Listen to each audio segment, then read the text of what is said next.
Ben Lloyd-Smith. How are you, mate? We're back.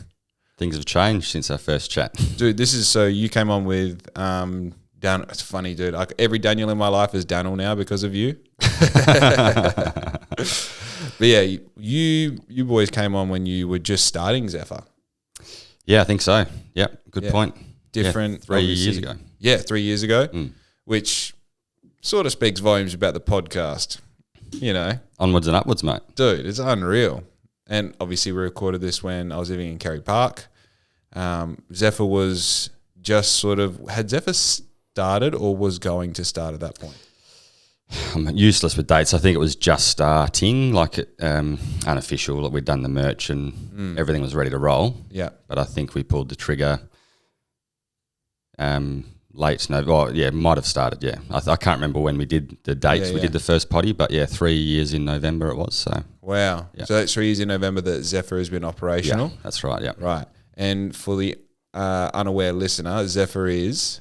Yeah, we're a real estate company and have just branched out into some development stuff as well. So really? Zephyr Real Estate and Zephyr Developments. So it's myself, my brother Daniel, who you mentioned, and mum and dad for the real estate side, and then we're in partnership with Peter Worsfold and Ben Bevan for the development side of things, who are both from different backgrounds, but definitely support and help grow that business for sure. Wow.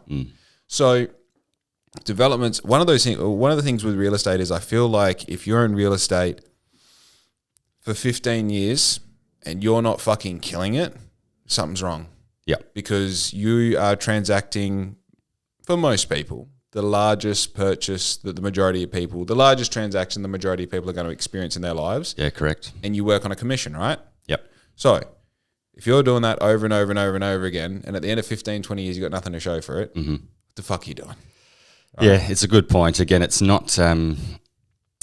people make it or don't for lots of different reasons, but you're right, the time in it, it's like anything, like yourself, you've put the hard yards in, so it's hard work and time in the game for the most part. It's pretty simple formula, isn't it? But yeah, you're right, it's being commissions based, it is good at culling as well as people go, because it's not easy, as real estate gets memed all the time and for good reason. Yeah. There's a lot of growth to happen within industry, we think, but yeah, it's not easy. Yeah, for sure, dude. I think I should probably refine my thought there. I think the idea is I look at it from the other end of the spectrum as far as making commission, right? Because obviously I make commission on how many garments I sell. Absolutely. But I have to sell, ballpark 1,000 garments to your one, right? So that sort of means that I have to be very frugal with how I spend the money that I make, whether you reinvest it in you, the business, in your family, in material things, in experiences. So much so that obviously, I look at something like if you do one transaction and you make this bag of money, right? I can see how you go, well, I'll just get a jet ski now because there's another bag coming next week or next month or whatever it looks like. But also, it seems like so fucking easy to just go and take this bag of money and I'm going to put a quarter of it into gold, Bitcoin, a share, an ETF, whatever it might be. Yeah. And then also, you're privy to really good properties before essentially the market is. So at some point, you would go it seems crazy that this, block, this house, this property, this worst house on the best street has just come up. Fuck it, we'll pull our money and we'll do something with it. I think that's more what I'm leaning towards, and that's, I'm assuming, where the developments comes into it, right? Yeah, it does. That is an exciting medium-term goal, shorter-term goal, I guess, for us to do our own developments. But so the development arm is to sell developed land. So you see a new land release of, say, 30 lots at a time. That's the primary function of that arm of the business because service has fallen down in a lot of ways. Oftentimes a development gets given to a normal real estate agent who, might have 50 to 100 other listings that you actually have to go and show. So people that are interested in a block don't get serviced. So you're right, though. It's an exciting industry to be in. It's ever changing. No 2 days are the same. A bit like yourself, it's always something different people, different products for yourself, different types of service, I guess, for us. And geographically as well, because we're more rural lifestyle, being myself and Daniel. There are residential agents within the business, but we travel here, there and everywhere, which is good. These guys have like 1 million frequent driver points. It'd be good. Yeah, we did I think 1,200 Ks on Monday, Tuesday. So not coming here on the Wednesday morning was a bit of a blessing because I was a bit sluggish. So, but yeah, it's good fun. All right, let's have a little break. This podcast is proudly brought to you by one of Australia's largest privately owned transport and logistics companies, MGM Bulk. So if you're an MC operator or a mechanic and looking to make real money fast, MGM Bulk are offering an all expenses paid adventure to the Pilbara with flights, meals and accommodation covered, meaning that when it's time to fly out and return home, your pockets will not just be full, they'll be overflowing. Or maybe FIFO's not your thing. There's a wide range of roles available right here in the Southwest. More than 700 Australians build their career with MGM Bulk, and maybe now it's your turn. Visit mgmgroup.com.au/careers or stay up to date by following them on socials. And now, back to the podcast. You see such different things and different people, which is kind of, because our start was in residential real estate, which we really enjoyed, but we're kind of getting burnt out doing same old, and it's not for everybody, the high volume sort of stuff, which wasn't for me and or Daniel as well. So having a lot of fun. You'd rather do the 5 sales at 5 million than 100 sales at 500,000. Yeah. Right? Yeah. Which, dude, of course. I mean, fuck, man, when that money comes in, you must be like, oh, God, we did it again now. No, look, it's interesting because I think that is the perception, but and again, real estate is memed for good reason, but you do learn pretty quickly to try and look after your money, because often if you're working for any agency, obviously the agency takes a split, whatever that may be. Yep. Oftentimes it's 50% or more, and then you're taxed on what you get. So it's, everyone's taking their cut. Not crying poor by any means, but it's not people aren't out there getting 100% of a cut. But yeah. So, all right, heaps of questions springing to mind. Yeah. First thing, and you probably don't, I'll let you answer, I'm not going to pretext it. Is there competition between real estate firms, agencies in Bunbury? What does that look like? What's that landscape? Yeah, so when we first started, we've been in real estate for 11-ish years. Daniel was the first, then Dad, then myself. Yeah. At that time, there was 180 agents, individual agents, however many agencies. So they're definitely in Bunbury, in Greater Bunbury. I'd say that number would have come down because they brought in a mandatory minimum wage for real estate. So there was a lot of people that might have been on the older end of the spectrum just staying around to, have a bit of fun with their 5 or 6 mates of the same. I'm talking 80 years old. Yeah. Which, again, good on them. But when the minimum wage came in, no matter what you wrote, they were sort of culled, I guess. Yep. But there is definitely competition. People, I think it's the standards definitely lifted and lifting. Again, I don't personally have a whole lot to do with residential locally, but it's good to see the sort of standard and the service lifting. Yep. Some younger people, again, youth doesn't mean everything, but often they bring fresh ideas and new approaches and hunger that means they have to service properly. And so that's good. Yeah, but it is very competitive. I think everywhere is in Australia at the minute. Real estate's one of the main. It forms such a huge part of our economy that. And with the uplift pretty much across the board, it's gone crazy. There is that thing where I don't know what you call them, like the head of each branch will pull the sales under their name to make them look like the best seller in the region or whatever. That's right, yeah. That exists in Bunbury? It does. And it exists across multiple agencies? It exists everywhere. So that's a standard? Not a standard, I wouldn't say. So what can happen is that you can, if you're making a lot of sales and you need support, there'll be support teams under an agent. So, and that's often how, again, I say young, not as age, but young to the industry, people will be under a senior agent. Call them a junior agent, buyer's agent, sales associate, whatever it might be. So, there's people across Australia running around with 3, 4, 5, 8 people underneath them. Right. Which is necessary in the higher volume in a lot of times, in a lot of ways. But they often have the guy or girl who's the head agent on the listing as well, which, again, it's only fair because that's where the network is and the work comes from. But I guess numbers can be skewed if you like. It's almost a figurehead, isn't it? It's like putting a caricature at the top of the sales tree and going like, this is the person you can be excited about this transaction for. Yep. Okay. Yep. So is there not a threshold where you go, oh, okay, no, that defeats what I said.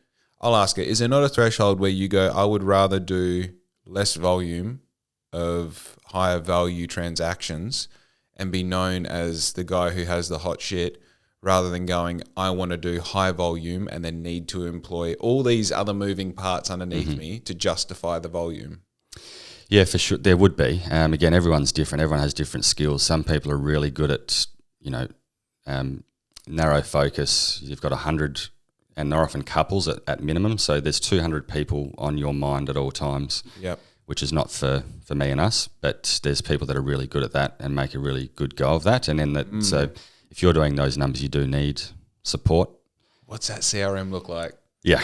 Rolodex is fucking, that's first quarter of 2025. That's second quarter. Dude, that's crazy. Yeah, and it's, again, it takes some time to get there for most people. Obviously, it's a thing that people, they learn to trust, or learn who you are, learn to trust you.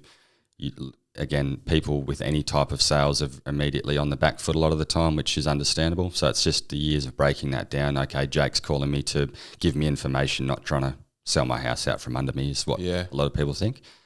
But yeah, on our sort of side of things, I enjoy the, we're not doing low volume by any means. It's lots of different things happening, but definitely not the 100 plus.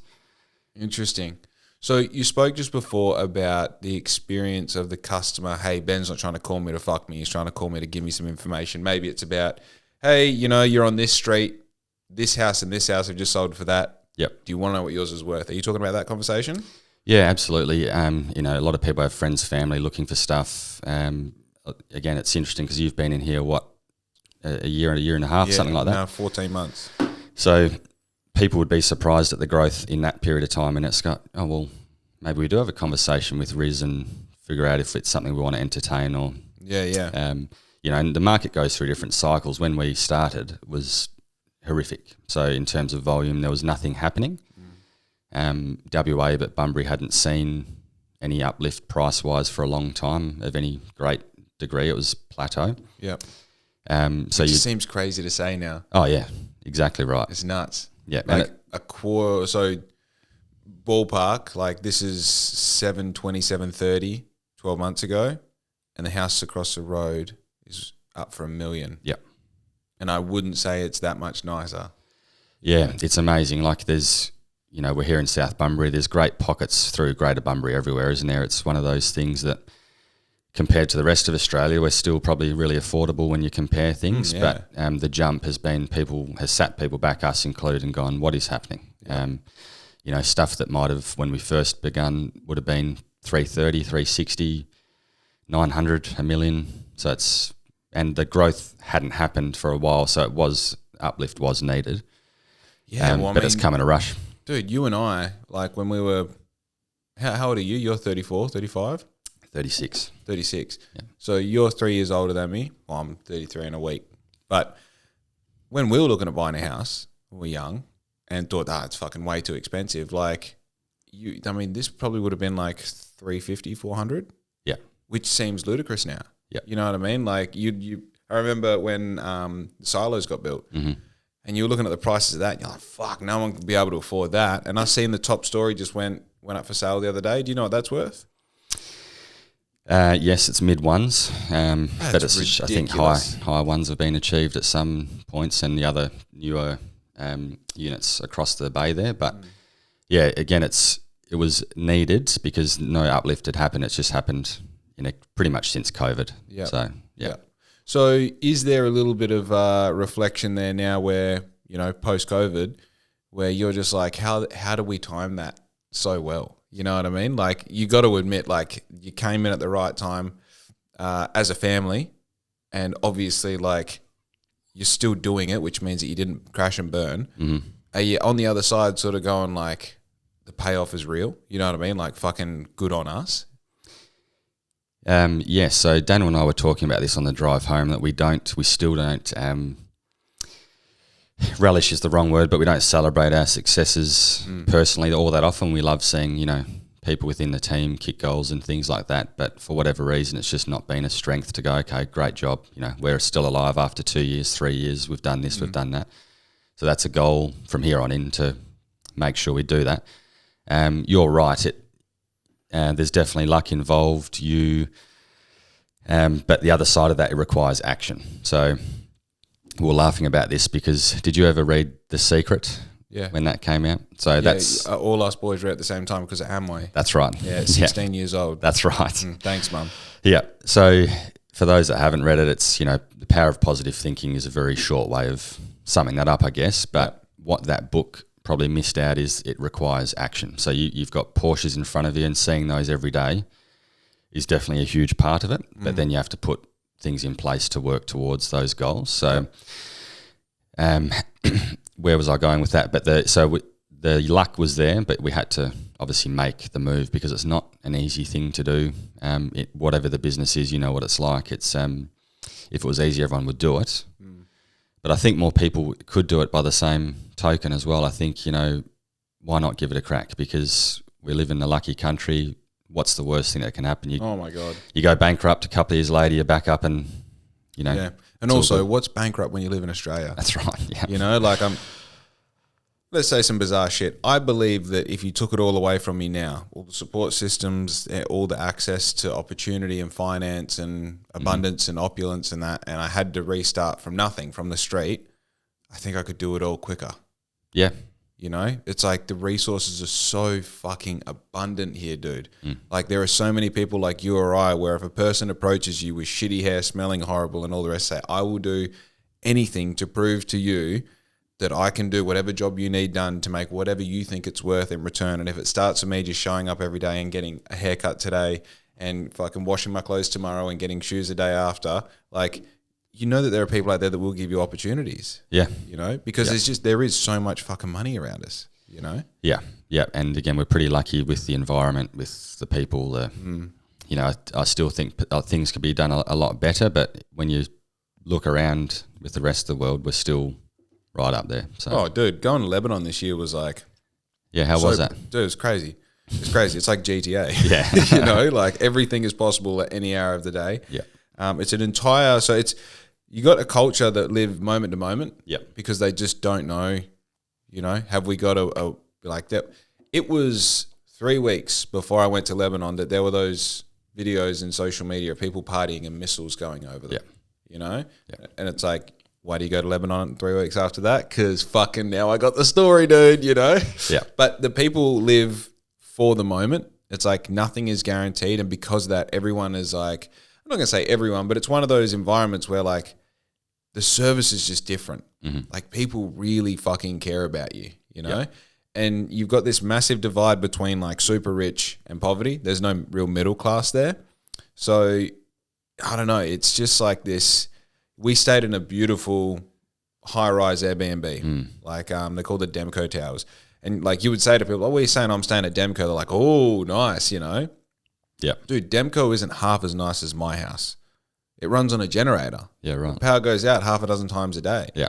You know, the craftsmanship of the building is, you know, it's like a 5 out of 10. You know, it's like the Balinese villas that look amazing, but and then you look up close, you're like, the tiles never meet. You know what I mean? It's like, oh, the fan in the bathroom's never worked. And like you walk in and there's this, you know, sort of key rack zigzag thing screwed onto the wall and the modem sitting on it. You know what I mean? Like on an angle, you're just like, there's nothing wrong with it, but it's not like... different. It's just, yeah.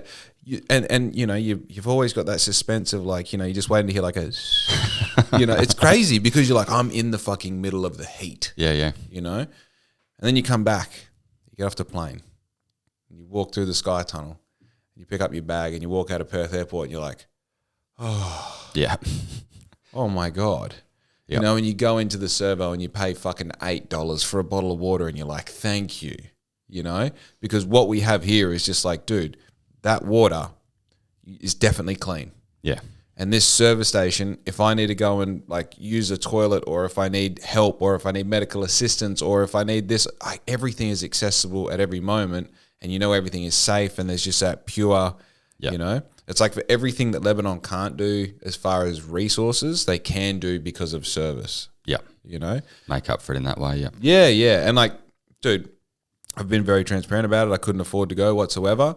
But what it gave to me in like culture shock and just stepping away from the business and being able to look at your business from, 30,000 kilometers away and just go, oh, that doesn't matter. That does. I'm going to do more of that. I'm going to stop doing this. Yeah. It was one of the best holidays I've been on. And going with Julian and my best mate George was just fucking cool. Yeah, it did look like GTA. But it is a cliche, but it's a cliche for a reason.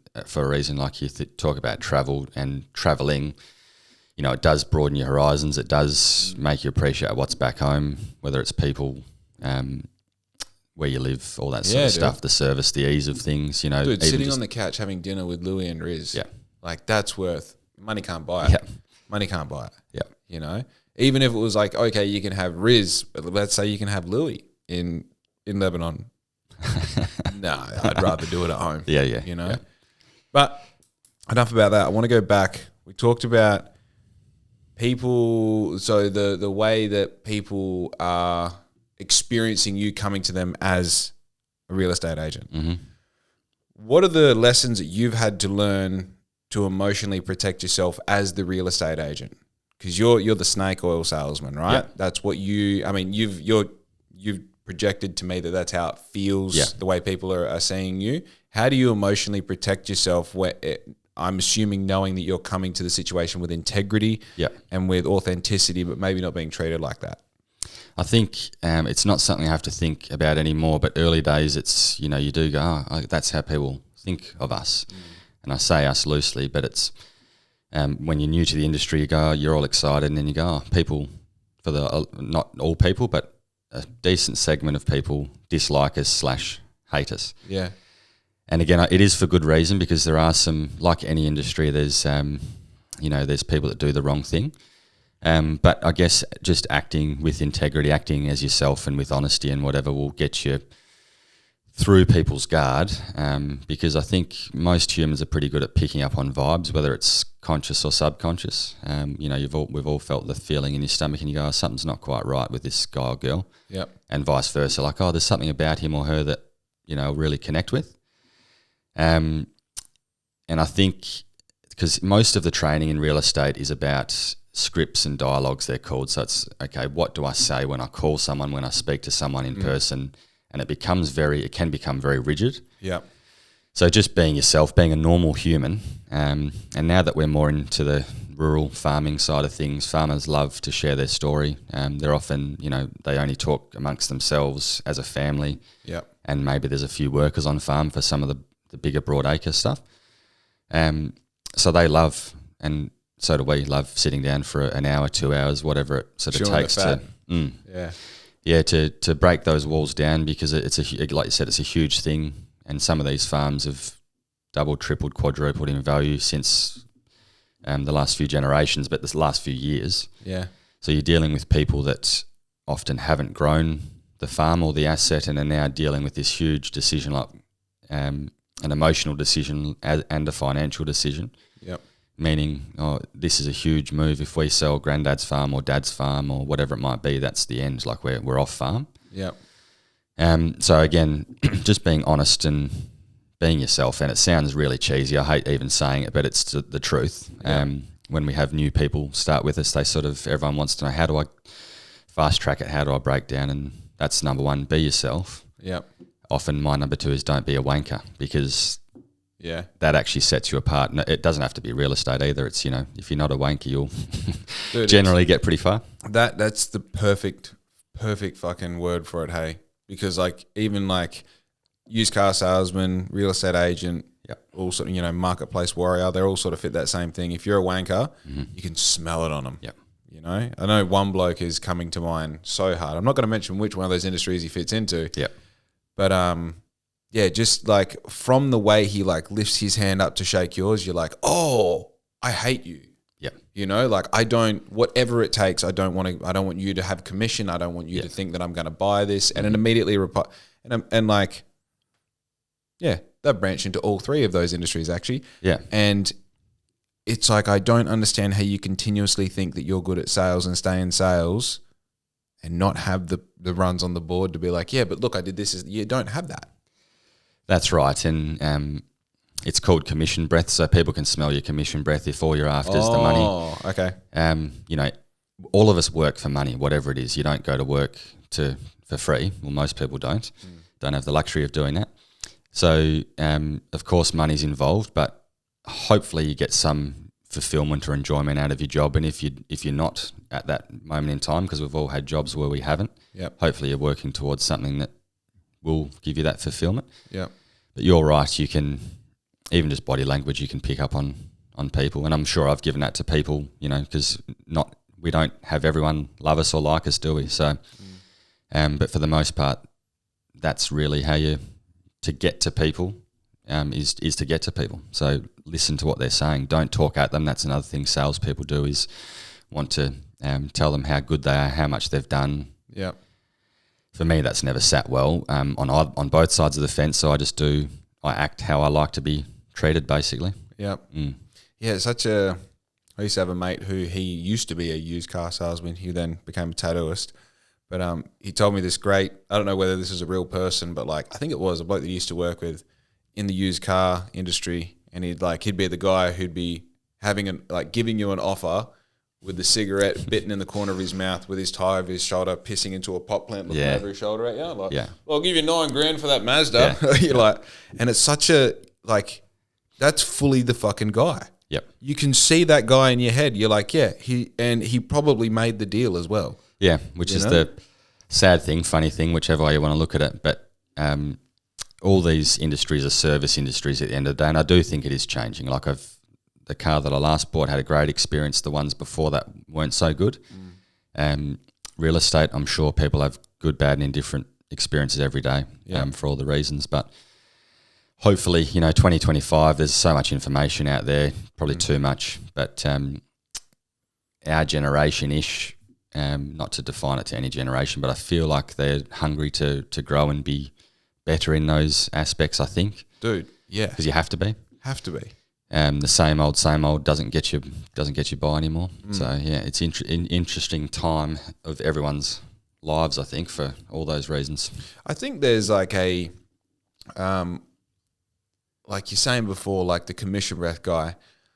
Let's say you start there as a young salesman, and you go like, I know if Ben needs uniforms and he's come to me, then I'm going to make money. Okay, yeah. What do you need? Oh, maybe you should get the more expensive one. Maybe you should get more prints. This, that, and the other. And you start going like, hang on, man. I just need uniforms. I'm not trying to line your pockets. Like, just chill out a bit. And maybe you don't buy with me. And then I have that feeling of like, now I have no money. Maybe I should go a little bit softer on the sell. Maybe I could, and this is what awareness is. It's like having that internal conversation. Next time Daniel comes to me and he says, hey, I'm after uniforms. I'm like, cool. What would you like? Yep. Okay, that's great. Cool. I'm just letting you know, if you get this amount, the price actually goes down. If you get that amount, the price goes down more. Is that, okay, you just want, cool. Let me do that for you. Yep.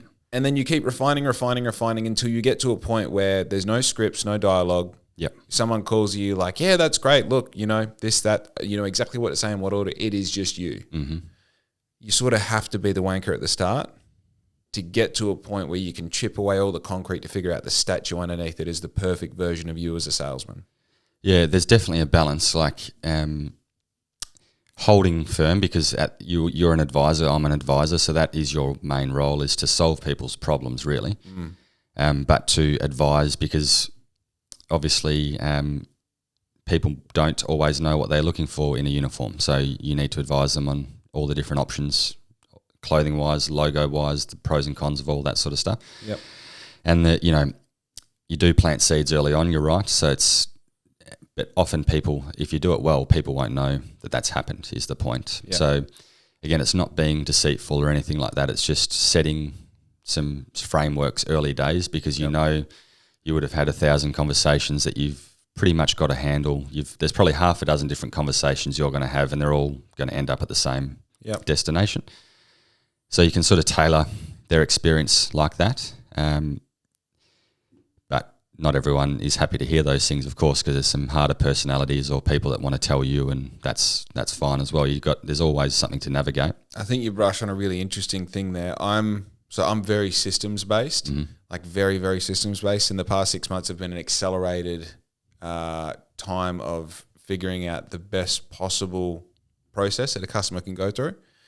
And you go, oh, all right, if I make the perfect form, which is usually, or stage one is actually being exposed to me, whether it's ads, word of mouth, Instagram, whatever. Yeah.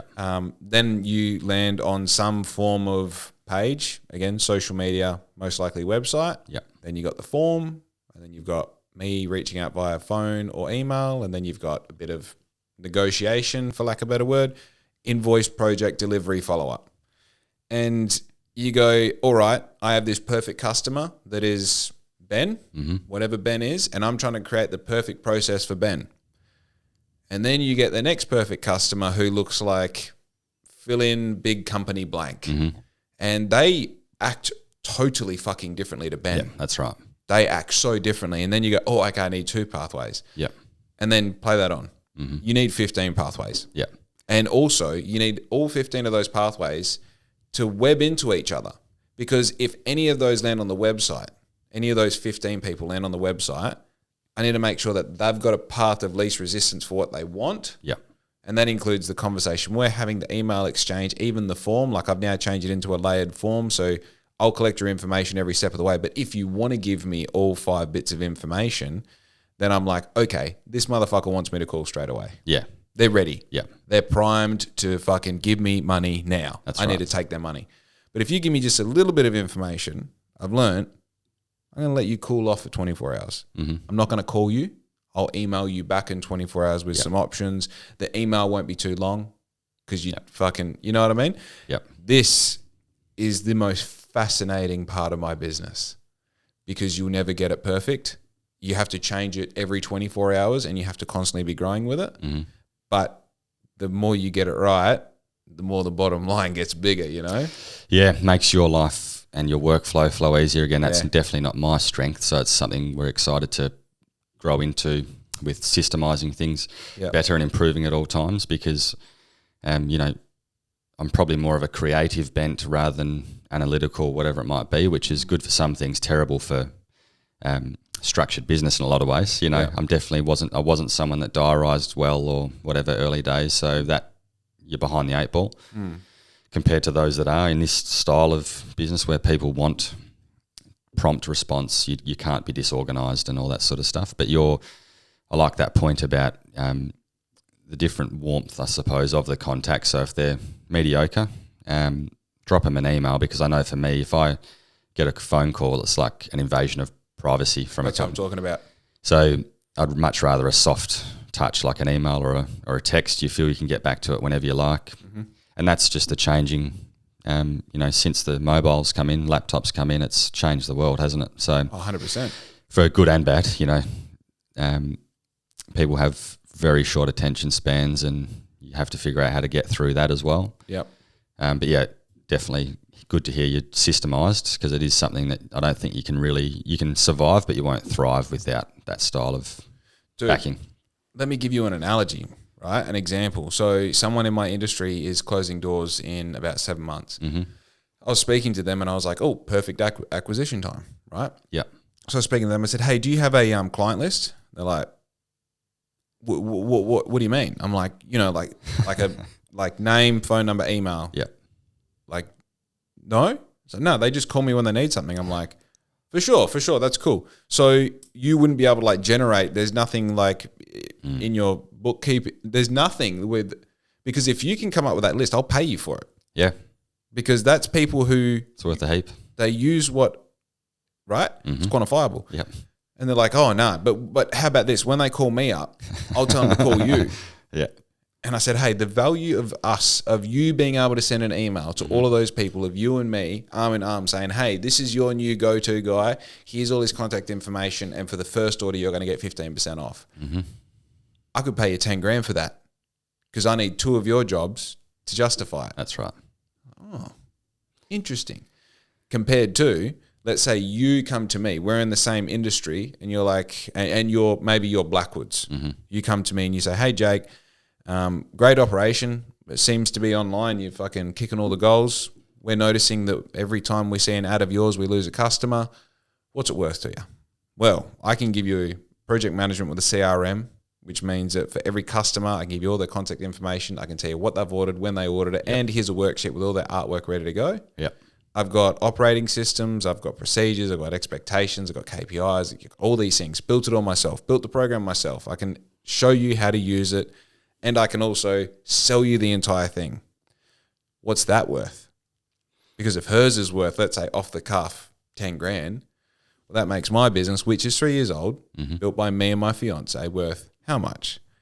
And that, you know, the compliment you gave me on the systemizing things, over the past 6 months, we've, without trying, almost doubled our turnover. And in the past 2 weeks, we're now getting results that would suggest that we're on track to like quadruple it. Yeah, well done. That's huge. It's just like all these bricks all clipping together to now give us these like ridiculous results. And it's funny because, you know, Mum, the bookkeeper, and Riz are just like, this is fucking crazy. I'm like, it's late. This is what I saw at the start. This is like, if I build this means we can handle volume, and then it's going to funnel in. It's going to be easy. We're going to have these processes. People go through these touch points. And as now, all I do, I stand back and I tighten that screw and I loosen this screw and I add a little bolt in here. You're not having to build these massive things. You're just adjusting. Yeah. You know? Yeah. And like, man, what that is, like, getting to the point where like you can get excited at the start of that 3-month project of building that program where you're like, if this works, to then being able to go, cool, that works. And then getting your, you know, the advertising thing. I'm like, right, if that does work, then we get a lead generator. We block that on top. Cool. And then, okay, now we need a catalog because we're going to have people asking what we can make the catalog. And then like, you know, blocking these, the website, the social media, the Facebook ads, all the things, and then having it all come together. That has been like the most rewarding and satisfying part potentially of my working life, you know? Yeah, no, it's a huge, it's not necessarily a goal, but it's a huge box to tick because it's one of those moments you go, oh, it's actually working. Right. Because again, we've all got aspirations at day one, but it's hard to see the forest for the trees a lot of the time. You sort of, like you said, day one, it is all you and Riz, and you're doing everything. And then as you can add those layers, that's where the power is. That, and it's not to absolve yourself of any work. It's to get people that are either better at it or to duplicate yourself, because if it's just you or just you and Riz it forevermore, there'll always be a ceiling, won't there? And those layers can be technology as well. So that's something that, again, it's super exciting. It's daunting because there's so much, like drinking from a fire hose with the amount of AI and tech and all this sort of stuff. But you kind of have to be, you have to be across it to some degree to grow in these style of businesses, I think. Yeah. Handling customers is huge because it is how you service people properly. Yep. But to do it, I do laugh because in some ways it would have been a lot more simple just in the old days of real estate 30 years ago to have your teledex and work your way through it. And often you just have your patch of a few hundred homes that you'd work, and that was your career. Whereas now that's changed altogether. Same, anything on e-commerce online is a different ballgame. Do you think the goalposts of potential earning has changed because we have exposure to, like, I can see Oscar Ledlin building, you know, $300 million fucking projects. So now I'm like, well, I'm making enough to live, but 5 Porsches would be cool. Yeah, and I think maybe to segue off real estate and work chat, but I think as life in general, I think we are exposed to so many successful people, whether we like it or not. Whether you flick on the TV, open your phone, there's an 18-year-old driving his, you know, Bugatti, and you go, what am I doing? Yeah. But that's one person. It's, you know, such an outlier, but it gets its way into your brain, whether you like it or not. And I feel like we were the last bastion of normalcy, really, because we didn't grow up with phones in our pockets, and if they did, they had a snake on them. So it is crazy to think, you know, like Daniel having Tilly, who's 2 years old, what she's going to be dealing with at 18, because, you know, so much information enters your brain against your own will. For better or worse. There's so much great information, but then you're bombarded with, you know, people that look 10 out of 10 because of all filters, cosmetics, whatever it is. Oh, just even the 10 out of 10s that are out there in the world. Yep. They rise to the top. You know, the algorithm rewards them That's right. for fucking being perfect, you know.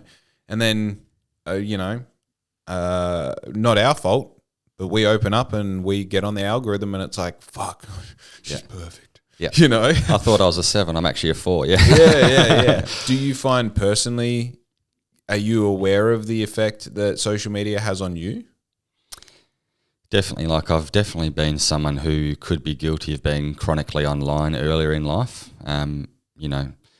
because that's what it's designed to do. It's designed to curate itself to hook into your brain. And now the good thing is we're busy enough that I don't have time for it. Yeah. But I'm still on most of the social apps, so I haven't felt the need to log off, if that makes sense. A lot of people say my algorithms, they're going, what are you, have you managed that? But, so you don't have massive tits and fucking close to porn on your algorithm?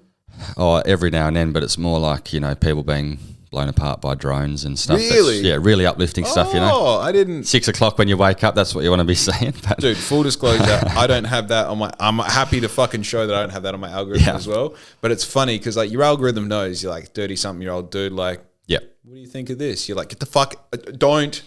It's awesome, but don't, because I don't want more of it. No, that's right. No, and on that point, because we listened to a potty on the way up where we were on Monday, and the fellow was talking about young men today, Scott Galloway, if you've heard of or seen of him. He's interesting because he's quite progressive, like he's definitely left-leaning, which I've always thought I was. That might have, I feel like what I related to before is not what it used to be. Left-leaning is generalised. Yeah, generalised, but, my idea of it is, the hippies of old, so hippies of the 70s, it's like, leave me, just the government stay out of my life. Right. I just want to do what I want. Yep. A bit more liberal in the way. I'm not a drug user or abuser, but I think there's growth to be had, You've seen it through Geordie and Mads, what they've done with Mode, just through those sort of channels with that they've got Mode Health, which is a medicinal cannabis clinic. There's so many uses of different substances that have been taboo and banned and whatever it is. So, but getting off track there. But Scott was talking about young men growing up with the ease of access to pornography, the difficulty of, approaching young women, because it's kind of, we're in a bit of an environment where if you approach a woman and you're not Henry Cavill, it's kind of abuse. Yep. So everyone's walking on eggshells, but then the poor young girls are going, well, no one comes to talk to me anymore. And it's like, well, because the guys are scared of being accused of things and being called a creep, or just rejection's strong enough, We've all felt that. It's a scary time. But the porn thing mixed with AI is the, go down rabbit holes here, but that's sort of a nightmare in the making, I think. It's you're going to have this huge segment of guys that have found it difficult with relationships, difficult with life, because I think you're right with whether it's Lebanon or not, the growth of the rich and the poor is getting further apart. Yeah. So if you can have a great life online or in your VR headset, what's to stop you? Dude, I can't imagine, like, let's say you're, of age, that'll do. You're 18 and you've got, you spend a lot of time I spend a lot of time on my computer. Like I know the parameters of my skill set, right? And you're 18, but you have not only spent a lot of time on your computer, you spent all your time on your computer. Yep. Your phone, your iPad, this is all just an extension of your body at this point. There's this girl at school that you've got a crush on. She's got 2,000 followers. She's not going to talk to you, dude. Yep. Who are you? You fucking weird. You got pimples. You're a fuckhead. And you're like, that's all good. I can get on the dark web and get AI to generate porn using her Instagram photos so that I don't need you to accept me. You've already accepted me. Yep. Well, how the fuck do you normally navigate life after that? Yeah, and exactly right. And like, have you thought about, as a general citizen, like, who's to say what we're seeing on TV is actually them? If Jake Kerr's the PM of Australia, is that actually Jake Kerr? I love that sort of stuff. I know people, gets poo-hooed as conspiracy and whatnot, but there's been quite a few conspiracies of late that have come to pass, and people forget pretty quick. But dude, it's fucking crazy. Yeah. It's fully crazy. Like, and this is the thing, like, we're literally just the past 5 years has been such a fog of misinformation and what do you call it? Accusation and division, and now like everyone's just like, oh fuck, it wasn't a vaccine, it was whatever, and heaps of people. Anyway, let's not get the episode taken down. But even that, and they just think, well, that's the end of all the conspiracies. Yeah, like we know that there are like fucking such perfect human life, what I call them, lifelike masks that people can wear that perfectly resemble whoever you want to resemble. Yeah, since like the 60s, 70s. So imagine. And that's just physical technology. That's right, yeah. Like it's watching Danny Duncan. You know Danny Duncan? Mm-hmm.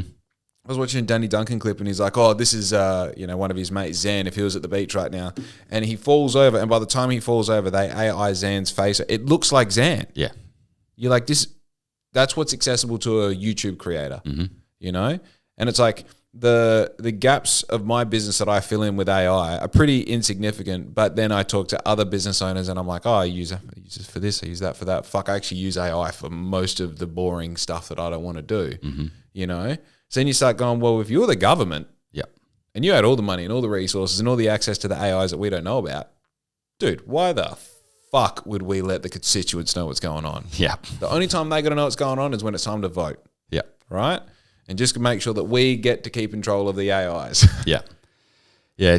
Do you, because I've got a feeling that the good is getting better and the bad is getting worse. So it's, whether it's wealth, whether it's quality of life, whether it's technology, like there's such amazing things, it's that saying, two things can be true at once. It's that technology is so impressive and amazing, but someone releases a fake video of Jake Kerr doing crimes, hurting people, you can't come back from that.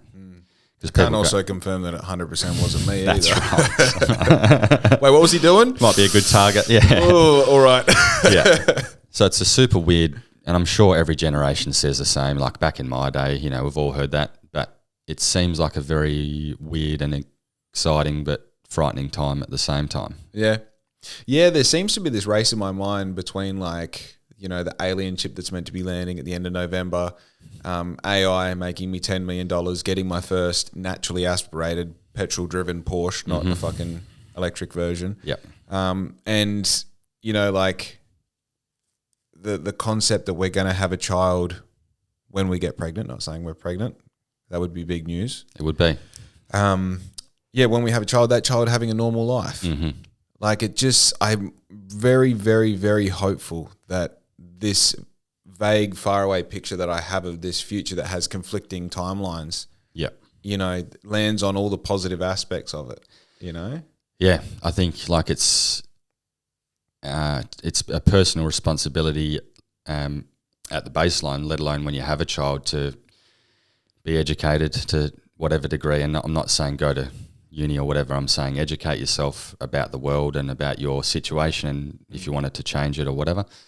And also the child's situation. Like again, I'm not a dad, so watching Daniel and his wife Mel with Tilly, and they've got another one due in March.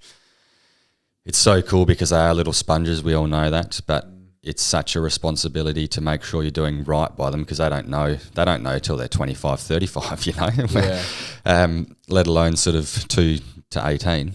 And even, the food they feed Tilly, they don't let her watch screens. So I'm impressed by them, but you can see the payoff as well, because she seems advanced for her age. And I think... Is there like there's a correlation here, right? So right now, you've spent 3 years, like, without a doubt, I don't know this about you, I'm sure it's right though, you've spent 3 years consistently sacrificing. It's for the business, it's for the future, it's for the, right? And then you get to a point one day, like I had one of these points, and I want to loop back to not celebrating wins, remind me. Mm-hmm. I had this point the other day where I was like, fuck, it's the end of the week, we've paid everything and we've got like a substantial amount of money left over. Yep. I'm like, cool, mum. I'm like, is it all ours? She's like, it's all ours. Fuck, really? Well done, mate. You sort of have that point where you're like, fuck yeah. Mm-hmm. Like every single time you doubted, or, you were in the dark by yourself, or you were fucking fighting, you know what I mean? Like you were hand combat demons, you're like, there's a fucking reward here. Is the equivalent of what you're talking about with their bub. Because for every time you're like, it would just be easier to put on some flashing shit and go, there you go. Yeah, chicken nuggies, yeah. You know, off you go. Yeah. Or put on the like hanging out with a mate the other day, love him to bits.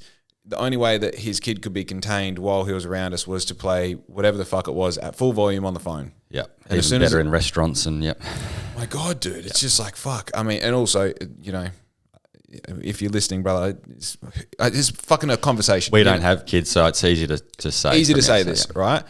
But it seems to be that the payoff is going to be fast forward 16 years. Who's that woman in society? Yeah. She's a fucking animal, dude. Oh, yeah. She's an animal. Yeah. And like what we're experiencing on the short term, 3 to 5 years, dude, fuck us for payoff.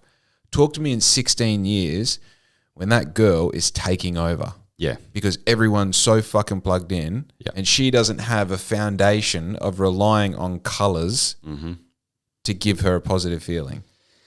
Exactly right. Again, it's a huge responsibility, and it's from it's before day one. It's how you're treating yourself and your body leading up to conception, obviously. But you know, it is hilarious as well because Tilly, her first solid was a lamb chop. Ooh. And you can see a kid's eyes light up and go, "Oh, that's real." Yeah.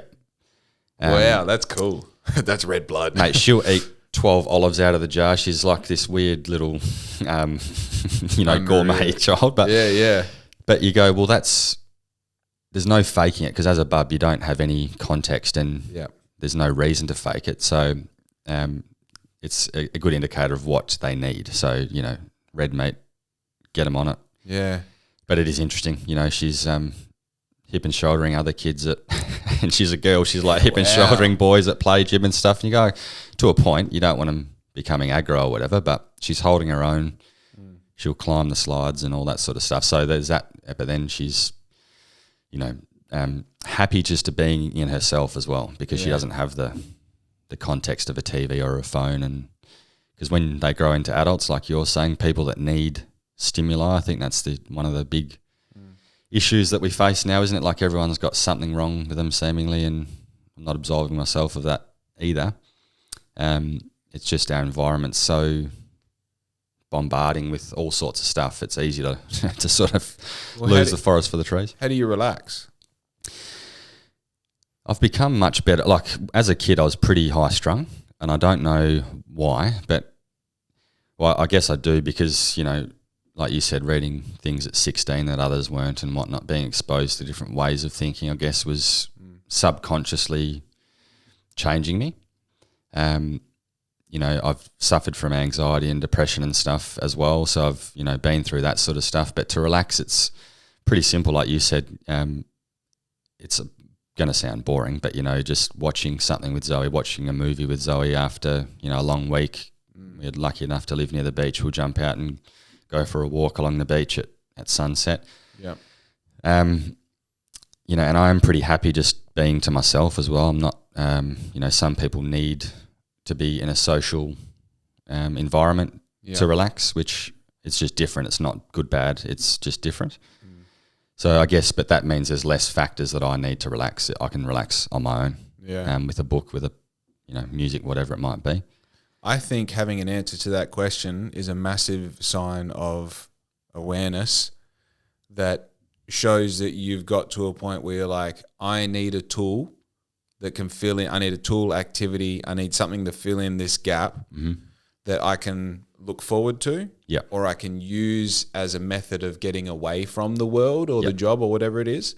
I think the reason I ask is a lot of people, you ask them how they relax and it's like, oh, you know, like I sleep and, you know, it's like, you don't know. Yeah. You don't know. And also like, I'm saying this like I ask a lot of people. I do. Yeah. I ask people, what are your hobbies? I ask people, do you think you're creative? Have you got an imagination? How do you relax? And the reason I ask these things is because we spend all this time in adolescence in our 20s trying to master the world. You don't realize it, but you're trying to master, you're trying to understand all these things and you get so lost in the source that you realize it's actually the basic shit that matters. Yeah. And that's why you have these conversations with children and they ask you like, what's your second favorite dinosaur? Yeah. And you're like, fucking what? What do you... Yeah. Well, I don't really have a foot. Yeah, probably. Okay, now I'm thinking about it. You know what I mean? And you're so worried about like, what's the perfect way to manage this touch point in my category 2 of a perfect customer in my business on the process of ordering uniforms that you forget to wonder what the fuck dinosaur you like second best. Exactly right. Yeah, it's a good way of putting it. Again, we had a similar chat last week, I think, that was sort of, and I was the world's worst, have you heard the term mental masturbator? So you can. Oh yeah, You've read every book, self-help book. You've listened to every podcast. You've done everything to get, and I should be at CEO level now. No, because you haven't taken one step. So to tie that in, I think it does get back to simplicity and just action. So that action could be as simple as every afternoon we go for a walk, because I know that it helps. Getting sun in your eyes at the end of the day is good for sleep and relaxation, all that sort of stuff. We all overcomplicate stuff, I think, and because there is so much information. And again, I'm not absolving myself of that by any means. It's kind of like, as humans, I think we're all trying our best, but it's easy to get lost in the source. And you add on top of that, I admire people with multiple children. They're trying to, they're both working, trying to juggle that whole aspect of life. Then someone's got to cook, someone's got to clean, someone's got to entertain the kids, put on a brave face. People trying to enter the real estate market going, well, it's gone from 500 to $1 million. Where does that leave us?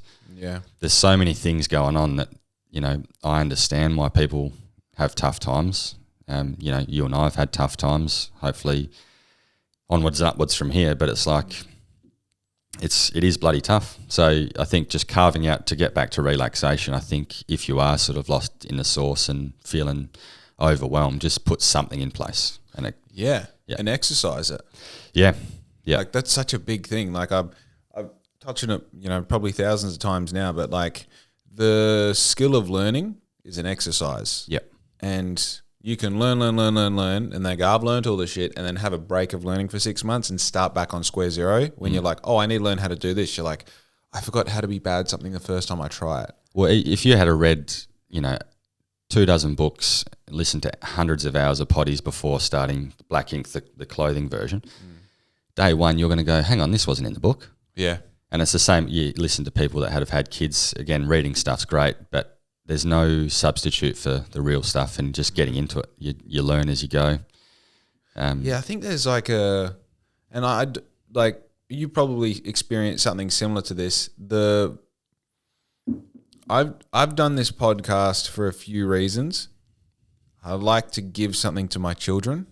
Like say, heaven forbid, Riz gets pregnant today, I die next month. There's like 1,000 hours for them to digest of who their dad was. The second thing is, when I am driving a Porsche, I can go back and watch podcast number 1. Yep. Fuck, bro, I like could almost cry thinking about that moment. Yep. And you go like, remember that moment? It's sort of like, what's the movie where he reads the diary and it takes him back to that point? Butterfly Effect? Yeah. It's sort of like that. You get this butterfly effect moment where it's like, look at you on your grainy, shitty camera talking to a lav mic that's attached to, you know what I mean? Like you get to have that moment. The third thing as well is like, I want to create, similar to the Hormozy method, this ladder between like living in a caravan to having a multi-million-dollar business, multi-billion-dollar if we can make it. Don't know how. And the idea of that would be is that you get to track that progress. The bizarre part about being where I'm at right now is that I love the idea of getting to where I am right now, but I never anticipated it actually happening. Yeah. And now that I'm here, I'm so fixed on the next thing that I actually don't have time to be where I'm at the moment. And I saw this awesome clip yesterday, and the dude's got on an AP and he's, wearing a crazy outfit, and he's sitting there and the interviewer's like, what's that like? And he goes, it's nothing. And he goes, no, you think I'm sitting here like I'm on the other side and I've made it. But I'm looking at the Adrian Portellis, I'm looking at the Oscar Ledlins, I'm looking at the whoever it is. And then they're looking at the Bill Gates, the Elon Musk, the all this. And there's someone in my hometown looking at me like I'm that. And then there's someone looking at that person thinking, I wish I had a push bike. that aspiration never changes. But the further up you get, the less people you relate with, which is just the fucking most bizarre thing. You know, like I had this crazy week 2 weeks ago. Do you know how many people I have that I can call and tell them about it and they know what I'm talking about? 2. Yeah. One of them being Geordie, you know? And the other person is so far ahead of me, it's not worth bringing up with them, you know? And it's so crazy because you're trying to have this somewhat relatable experience with like my neighbor. Well, my neighbor's different experience. He's probably rich as well. But you're trying to have with my parents, I'm trying to have this relatable experience. I'm fucking chalk and cheese compared to my dad's business, who literally did the entire thing on pen and paper. Yeah. And that wasn't that long ago. And it's trying to make some sort of like, in this mess of like from the outside perception success, and trying to understand while you're in it to be in it, while also doing things like relaxing, being a good partner, being a good friend, you know, all these skills that we have to learn and exercise and continue to get better at, because you don't want to get 12 months down the track and your friends are like, yeah, we don't want to hang out with you because all you talk about is fucking pay-as-you-go tax or something. I don't know. Whoa. All right. Quick message. Do me a favor. Can you please subscribe to the podcast? I've just ran the analytics, and under 8% of the people who regularly consume the podcast are subscribed on the platform that they consume it on, whether it be Spotify, Apple, or YouTube. So if you're part of the 92% of people that are not yet subscribed or following or whatever it is on the platform that you listen to this podcast or watch it, please do me a favor and hit subscribe. Of course, it is for free for you, and it helps give me better analytics to understand which direction to take this project and to make the best possible content that I can for you, the audience. Following that, get your favorite episode. Think back of the episode that you appreciated the most. Get that episode and send it to a friend or family member and say, hey, not sure if you're aware of the BLXCK INK Podcast. This is my favorite episode. Give it a listen. If you don't like it, all good. If you do like it, there's plenty more to consume, because don't forget there's over 180 episodes. I've had over 80 guests on the podcast, and I'm forever trying to continue growing, learning, and making this the best possible podcast that I can. And I think, you know, now we're 5 years in and all those episodes and guests in, it's actually pretty cool. So if you could help me grow this podcast, I greatly appreciate it. Chuck us a subscribe, like the videos, comment on them on YouTube, share the clips on your social medias, and keep listening, because it's greatly appreciated. And I'm having such a fun time doing it for you. Anyway, back to the podcast. Exactly. And it also feeds into actually being the best that you can be as well. That's something Daniel and I have learnt. I think you can go really hard in your 20s because you're invincible. Your body won't break down for the most part. You know, you think of what we've put in our bodies. You know, I used to drink so much and think you'd get up the next day like it was nothing. Yeah. Have 2 wines now and you think, Jesus, what's happened? Yeah. But you know, at a business level, to look after yourself with relaxation, with stuff outside of work. You know, I'm not big on talking about work outside of work anyway, which actually annoys Zoe, funnily enough. She'll go, well, tell me about your day. And I go, I don't actually want to go through my day. Brother, we got to swap, because my missus hates it and it's all I want to talk about. I'm like, can you believe these cunts want to charge me? Which, again, I'm really lucky to have that, and I've had to learn to just not fob her off, and I have to obviously engage, because you can't just be a concrete wall either. Yeah. Because the alternative is you don't, and, you know, that's a lonely place as well. But so the relaxation, treating yourself well, both physically and mentally, is, you know, vital, ongoing, because you can burn yourself at both ends for only so long, and it'll catch up to you, which is kind of, we're not burnt out now, but there was signs earlier in the year. You go, okay, we need to look after each other. So you have experienced warning indications of burnout? Absolutely. Talk to me. What's that about? How did you see that, and what did you do? So both of us have been pretty lucky with health. You know, we've not really been sick. You might have a cold here and there, but there was a period, it was up to pretty recently, like we hadn't rucked on a Friday for a couple of months. Through both being busy, but both Daniel and I were just not recovering physically. And it would be like that, you feel kind of good enough, so I'd go back to the gym and just be falling off a cliff the next day, like a flu symptom. So that's when you go, okay, something's not right here, because we're pretty healthy in diet, and sleep's all right. Daniel's sleep less so. with the bub. But that's when you go, okay, wait a minute. You know, we're not old, but, you know, post 30, there's a lot on your mind. Your brain burns a surprising amount of calories and energy. Huge. And the emotional roller coaster of business, I guess, as well, adds into it all. So it's more the physical signs, and then just that represents, it's hard to be at your best and fully motivated when you feel like you've got the flu, in essence. Yeah. And we've both been guilty of it, especially me pre-Zoe, my girlfriend. I would not look after myself because there was no one to keep me accountable in that way. Like, I just work weekends. I would. Yeah, but also there's no one to save yourself for as well. Yeah, that's right. Yeah. So for more reasons than that, it's been a huge, you know, blessing in my life. But you go, okay, there's actually someone that I need to treat well. I need to see her on at least 1 or 2 days a week. Yeah. We need to go places because, again, I didn't travel. To circle back to the travel comment, I wish I had travelled more as a youngster, just to go, okay, there's a lot going on, good, bad, and ugly out there. But to have something to look forward to that you mentioned before is a huge thing, because if there's no light at the end of the tunnel, it's kind of, even subconsciously, you're going, well, what the fuck? Yeah. Yeah.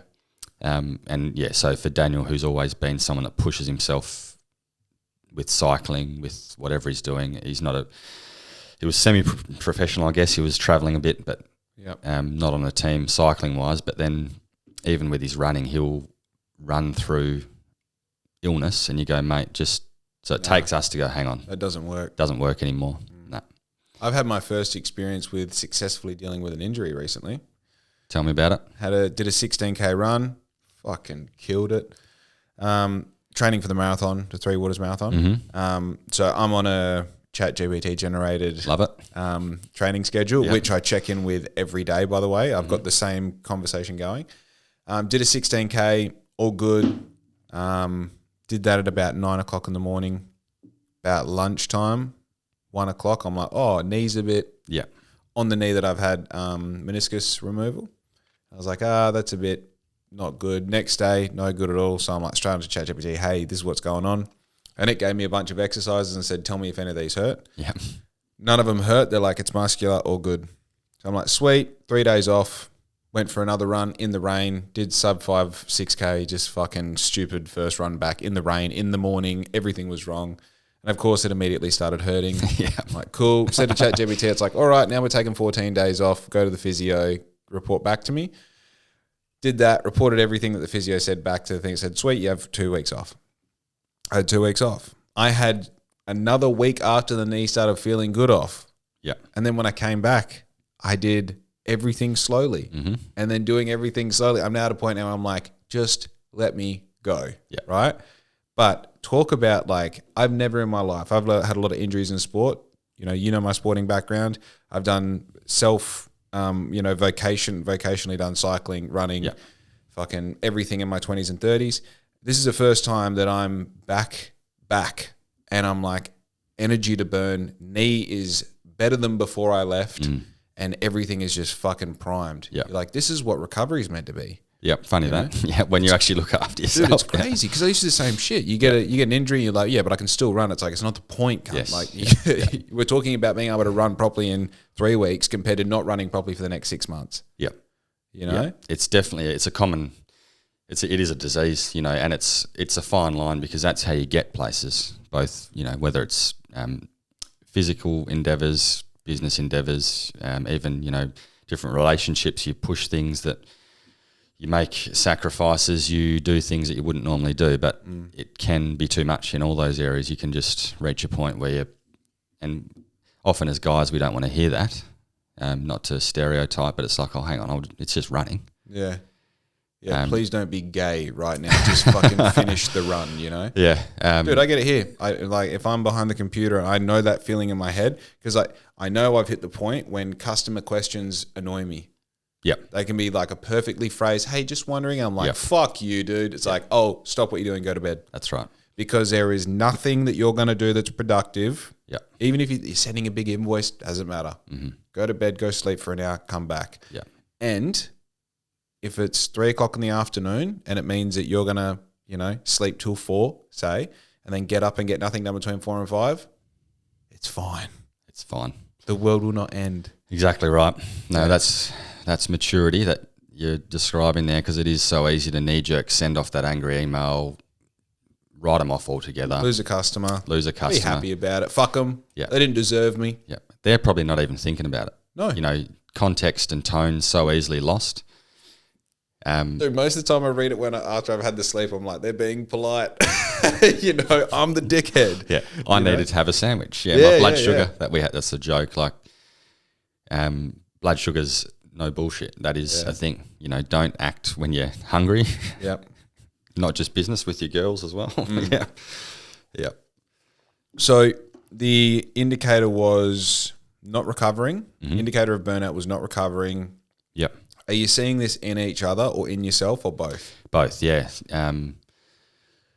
You know, we have spent so much time together, our whole life together, that we're kind of hand in glove. We know what each other's going to say and how we're going to say it. So it's amazing for business and in life in general. But you do pick up on every little sign. You know, you would know living with Riz, you pick up on signs, and vice versa, her with you. Yep.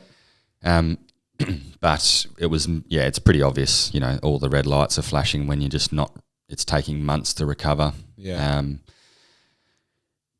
So it's fairly obvious. So the idea is not to get to that point, obviously.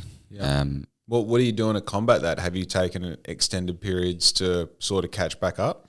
Yeah, so I went on a 3-week holiday and left it all with Daniel. Yeah, good. No, but we had a chat again, because none of us are really good at looking after ourselves, or putting ourselves first, put it that way. So making sure every one of us has a decent holiday to look forward to every year. Yep. It is more difficult with the bubs, but by the same token, Daniel said, because they've got another baby due in March, so that's probably one of the better times, early days. You know, the first 6 months they don't do much, so it's easy to carry them around. And so making sure that there's something in place for them, for mum and dad, for myself and Zoe, and and mini breaks along the way, I think. Yeah, your little 3-day weekends and this and that. Yeah. I think traveling, sorry, Daniel, you're obviously listening. The good part. When you go and Daniel takes on your role for those 3 weeks, the exposure to that is healthy. Yep. The exposure that you get by not being in the business every day and being like really like sit on an idea. Yeah. Really like, oh, okay, what if I move this? Oh, fuck, I didn't even allow myself to make that connection because I'm so in the weeds every day. You come back with that fresh mind where, like I said before, I'm not doing this anymore. I'm going to do more of that. Sometimes that can be a $100,000 decision. Yeah. You know, that getting away from the business and going like, hey, I know this is more pressure for you right now, but this is a better thing in the long run. And also for my 3-week holiday, there's going to be a time where you get a 3-week holiday and I take on all of your responsibility and this all swaps. Yep. The value of that is, you know, I've had 2 holidays this year that I 100%, actually 150% couldn't afford. Going to Japan for 3 weeks with the boys, terrible idea. Terrible. You know what I mean? Cashed in all my stocks, spent all my savings, borrowed more money, moved things around. Terrible idea. But the fucking best thing. Yeah. Lebanon, much the same. Up until day dot, I was not going. And then all of a sudden I was, and I was like, bad idea, don't have money, can't do it, rah, rah, fuck you, I'm going to Lebanon. And then you're in Lebanon, you're like, oh, when I come back, I'm turning the fucking heat up. Yep. You know? And now, like I said before, you're seeing it. It's nuts. Yeah, it's no different to training. Like it's great that how many people are doing some sort of physical endeavour these days. You know, once upon a time it was like rusty weights in a gym in a corner somewhere. It was sort of like, what are you doing? Yeah. And running, cycling, all that sort of stuff. But it's no different to that. You need training blocks. You need to have recovery time. You couldn't go and bench, 200 every day. You're going to break down. Yeah. You can't go and run a marathon every day. Some people do after saying that, but they're freaks. But and like you said, with giving an email a few hours or overnight, going away, you see things in a completely different light. Like no doubt you've done a design, left it, come back and gone, why do I use that colour? That looks so different to what I thought in the moment. Yeah. Or Jake's not actually having a go at me, he's just asking a question. Yeah. Or, I appreciate the others in the team for what they do. Yeah. It's just a refresher in every aspect and just a polish of all the, edges that sort of get a bit rough Yeah. as the years go on, just to polish that up and keep going, because it's going to end in tears at some point. Again, a lot of people can work really hard for a long time, but you're humbled pretty quick, I think, when it does happen. It's almost like the longer you go, the worse the downfall will be. Yeah, it's interesting, isn't it? Because then when the downfall inevitably does happen, you then have a fork in the road where you take blame or lay blame. Mm-hmm. You know, will this happen because the customer's a shithead? Well, no, we can actually rewind this to the point where you fucked up. You know, maybe you don't have a good enough system. Maybe you don't have a system, you know, or you get to, you know, going the other way where you go, I'm going to, like I always do, like the skill that I exercise, I'm going to say that, you know, this podcast didn't go well because Ben's not good at answering questions, compared to this podcast didn't go well because I need to ask better questions. Yeah. You know, like the entire process from you arriving to starting the podcast, it's all went for a very particular reason. Mm-hmm. You know, I got you to read the sheet, I sit you down, we get situated, I get you warm before I introduce you, all these things is because I've taken responsibility for every single thing that goes wrong. Yeah. You know? So you've obviously put a lot of thought into that. Is that something that you weren't as good at or you struggled with, or was it like you were okay, but then once you've implemented, because basically everything is our fault, to put it plainly, isn't it? So whatever happens is, you know, that's our universe that we live in. Yep. Like you said, it's because maybe I didn't reach out to that person in the right way. So that's, but I feel like there's a bit of an undertone of victimhood, not just in Australia, but sort of generally in the Western world. It's easy to go, well, my life's not going all that great because of, you know. Dude, that's a culture shift. Yes. That's a culture shift, and it's been accelerated in the past like half a dozen years, I'd say. And it's a social media thing. And a belonging thing, do you think? Like, I'm part of this group that's suffering, or? Oh, yeah, that's my tribe. My tribe is the school of hard knocks, things don't go my way. Which, you know, going off on a tangent here, yes, I do think it's a tribe thing, to answer your question. It's also in my mind, I'm a fucking winner. I project I'm a winner to you. When you talk to me, you're like, this dude's acting like he's a winner, even though maybe I don't believe him. The seed of me being a winner has been sowed in so many places that by the time I'm winning, it's like, no shit, you know? Let's replace all the winner words with loser. I'm a loser in my mind. And when I talk to you like I'm a loser. And you might not believe that I'm a loser because I'm wearing a nice shirt, but just you wait and see, I'm a fucking loser. Well, that's victim mentality. Yeah. You know, like, oh, my life is so fucking... Like, dude, do you know how many times we could have shut the doors on this business? Do you know how many times it was glaringly obvious it wasn't going to work? Like, dude. A couple of times a week, no doubt. For it. Fuck you. Right. Fuck you. This isn't luck. This is hard work, baby. Over and over and over. That's what this is. That victimhood shit is just crazy, because it's like, if you knew how this shit works, if you knew what the human experience is, why the fuck would you let any shade of color in your mind be dark? Right? Yeah. Like you're like, yeah, everything's your fault. That's the power. Yeah. That's the beauty, is that everything's your fault. Yeah. The good thing is you can change it. Oh, at a moment's notice. Yeah. You can decide that this shit ain't for me anymore. And this is sort of connecting some dots with what we've been talking about. I made this to try and be relatable. You know, the reason that all of this is relatable is because this is getting towards the, not end result, but this is the journey that you take when you start believing in an ideal future for yourself and putting faith behind it, and then taking actionable steps to make it happen. Yep. And not accepting that, oh, you know, I tried to make it work, but I couldn't work because I ran out of money, or I had this really big deal, but then the customer fucked me and then I had no money, or I tried to do this, but the suppliers won't give me an account. It's like, dude, if you can't find a way around, go through, you know? Yeah. Yeah, again, I definitely, you know, there's a lot of power in that, but on the other side, I can relate and see, like, it's not easy, is it? It's bloody hard for people, and it's, you know, I'm sure that people have watched the potty and gone, no, I will give that a go, whatever it is I'm thinking about. And that's what it's all about, because people are obviously struggling in lots of different ways, and you and I included. But the fun of it is, I think, to get after it, like figure out what you'd want to do. Yeah. Put some things in place, you know, start small. You don't have to, And that, again, coming from someone, that was my biggest, not regret, but that was my biggest downfall, I guess, early days, is waiting for everything to be perfect. Yep. It's never going to be perfect, obviously. So no, if you're thinking about doing anything, just get started. That's the Monday motivation shit. That is genuinely the Monday motivation shit. It's like there's only so many times you can hear this dumb head say like, today's the day, motherfucker, before you go, today might be the day. Yeah. You know? Because I think I get angry when like I've got this one project at the moment. It should have been done 2.5 weeks ago.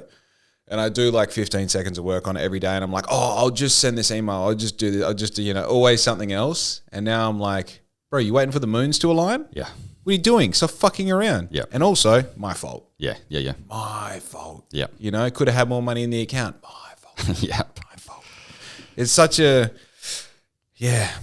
And I think the weird thing is the longer I go on this, this crazy trajectory where I feel like I'm the fucking chosen one to have it all, and like that, you go, that's a crazy thing to say, but if you believe that about yourself, then it might actually be the thing, and the longer you go through that, just, it's like the world is happening through you, not to you. Yeah.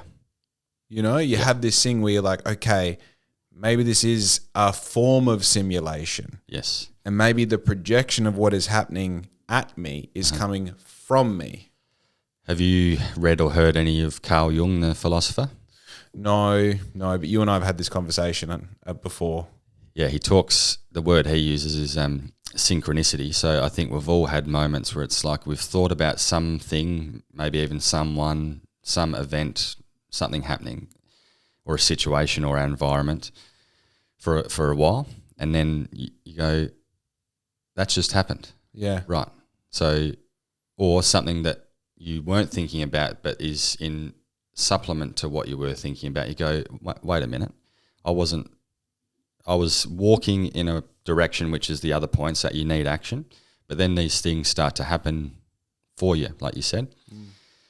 I think that's a super powerful thing. Again, I know that some people think that's woo-woo, but when the proof is in the pudding and when you experience it, you go, hang on, there is something to this. Yeah. Think positively, but think about what you want. Again, your Porsches, I want to hear how you're going to spec your Porsche as well before we leave. But that level of detail is what you need, because then you go, wait, I just met Jake, who introduced me to her, and now she's doing this for my business. Yeah. And you go, how the hell did that happen? Dan and I, and with mum and dad, talk about it all the time with different scenarios. You go, how's that just happen? How have we met them? Yeah. Oh, it's because 11 years ago we started this. We've always been thinking this way, and it's been leading us subconsciously. Again, he's an interesting and a good place to start. He's not too heavy as a philosopher, I think, because it can be broken down into layman's terms. It's not some written in Greek thing. It's if you do these things, this can happen, and these are the reasons why. And on the negative side as well, I really enjoyed his sort of viewpoint on what anxiety is. There's obviously varying degrees of anxiety and what that is, but his idea is that it's your subconscious trying to yank your physical being to where you need to be. Yeah. So there's obviously other reasons. That's huge. Yeah, and there's not just one anxiety, obviously. But how often have you had that thought and gone, like, I'm not happy? I know you touched on it with your truck driving, and it was the same with what I was doing previously, just desperately unhappy. But you push through, you go, no, we'll make it, and your subconscious gets to a point and it goes, no more of this, and it might be like a catastrophic event where you have a panic attack or something like to that degree, to go, wait, let's zoom out a bit and have a look at what we're doing, because this ain't working. Yeah. Which is often what it takes. And you go, that's the slap I needed to change tact, whether it's work, relationship, physical, whatever. This is intertwining into a very cool realization I had the other day. Obviously, we're both fans of comedians, so this will be native language. But the difference between the comedian who was blue collar before they came entertainer, absolutely, compared to the comedian who came up as either a deadbeat or comedian to comedian, and they'll go to book in Saturday night in this location, And then the agent goes, you've sold out Saturday night. Do you want to do Friday night? And they go, oh, I don't really want to work another night. And, compared to the motherfucker who used to sit on his esky eating his sandy sandwich while he fucking pitched roofs or something, who's like, I'll work Wednesday, Thursday, Friday, Saturday night because my work goes for an hour and I get to drink piss while I do it. Yeah. They pay for my flights. They pay for me to come home. I make $1,000 a show, whatever it is. Yeah. Right? Dude, that hit me so fucking hard. Yeah. Because like I have visceral memory. Is that right? Visceral memories? Yeah. Of walking up flights of stairs at 1 o'clock in the morning at Iluka, like hating myself. Yep. That this was now my life.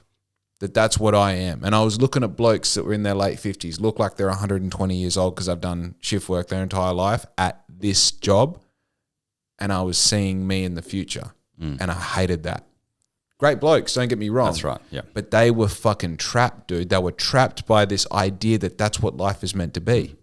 And look, it's not everyone's different. There's a spectrum of, because not everyone can or would be a business owner or self-employed, because it's bloody difficult to go, I know you've spoken about it, when you've got that freedom, it's easy to take the piss as well. But to bring it back to that sort of the struggle, it is a muscle. And again, it's a cliche, but they're true for a reason, that struggle, obviously, whether it's physical, emotional, whatever, helps build resilience, doesn't it? So if you were to skate, if I was to go chuck the rollerblades on, I'm going to be that sore tomorrow. But if I do that for 12 months, I'll be right. So it's exposing yourself like you did and go, oh, that's not quite for me, but I'm going to channel that into something else. And the comedian's a great example, because, how many people that have made it prior to comedy aren't funny? I'm going to say it's 90+%. Yeah. Even Joe Rogan's bloody useless comedian. Yeah. He doesn't even get humour a lot of the time on his podcast. You go, Joe, are you like Theo Von's making a real funny joke and it's just going straight over his head? Dude, tell me about it. Yeah. So the comedians that have come up from nothing and had to work for it, obviously, like anything, to struggle to get to somewhere, you're going to be more equipped and better at what you do at the end of it all. Dude, and what you were saying before about, like, how do we just meet that person or that couple? And it's like, 11 years ago, they were in the line behind us at the pools, and she dropped her glass, I picked up, we got talking, I gave business card, and here we are, Like, being systems-based, the first time I realized what a system was, I just left Hungry Jack's and I was getting employed at Dome, 15, 16 years old. And I was talking to Michael Bovell, the manager, and I was saying, I've only worked at HJ, so it's probably no good. He goes, no, we like people that come from fast food.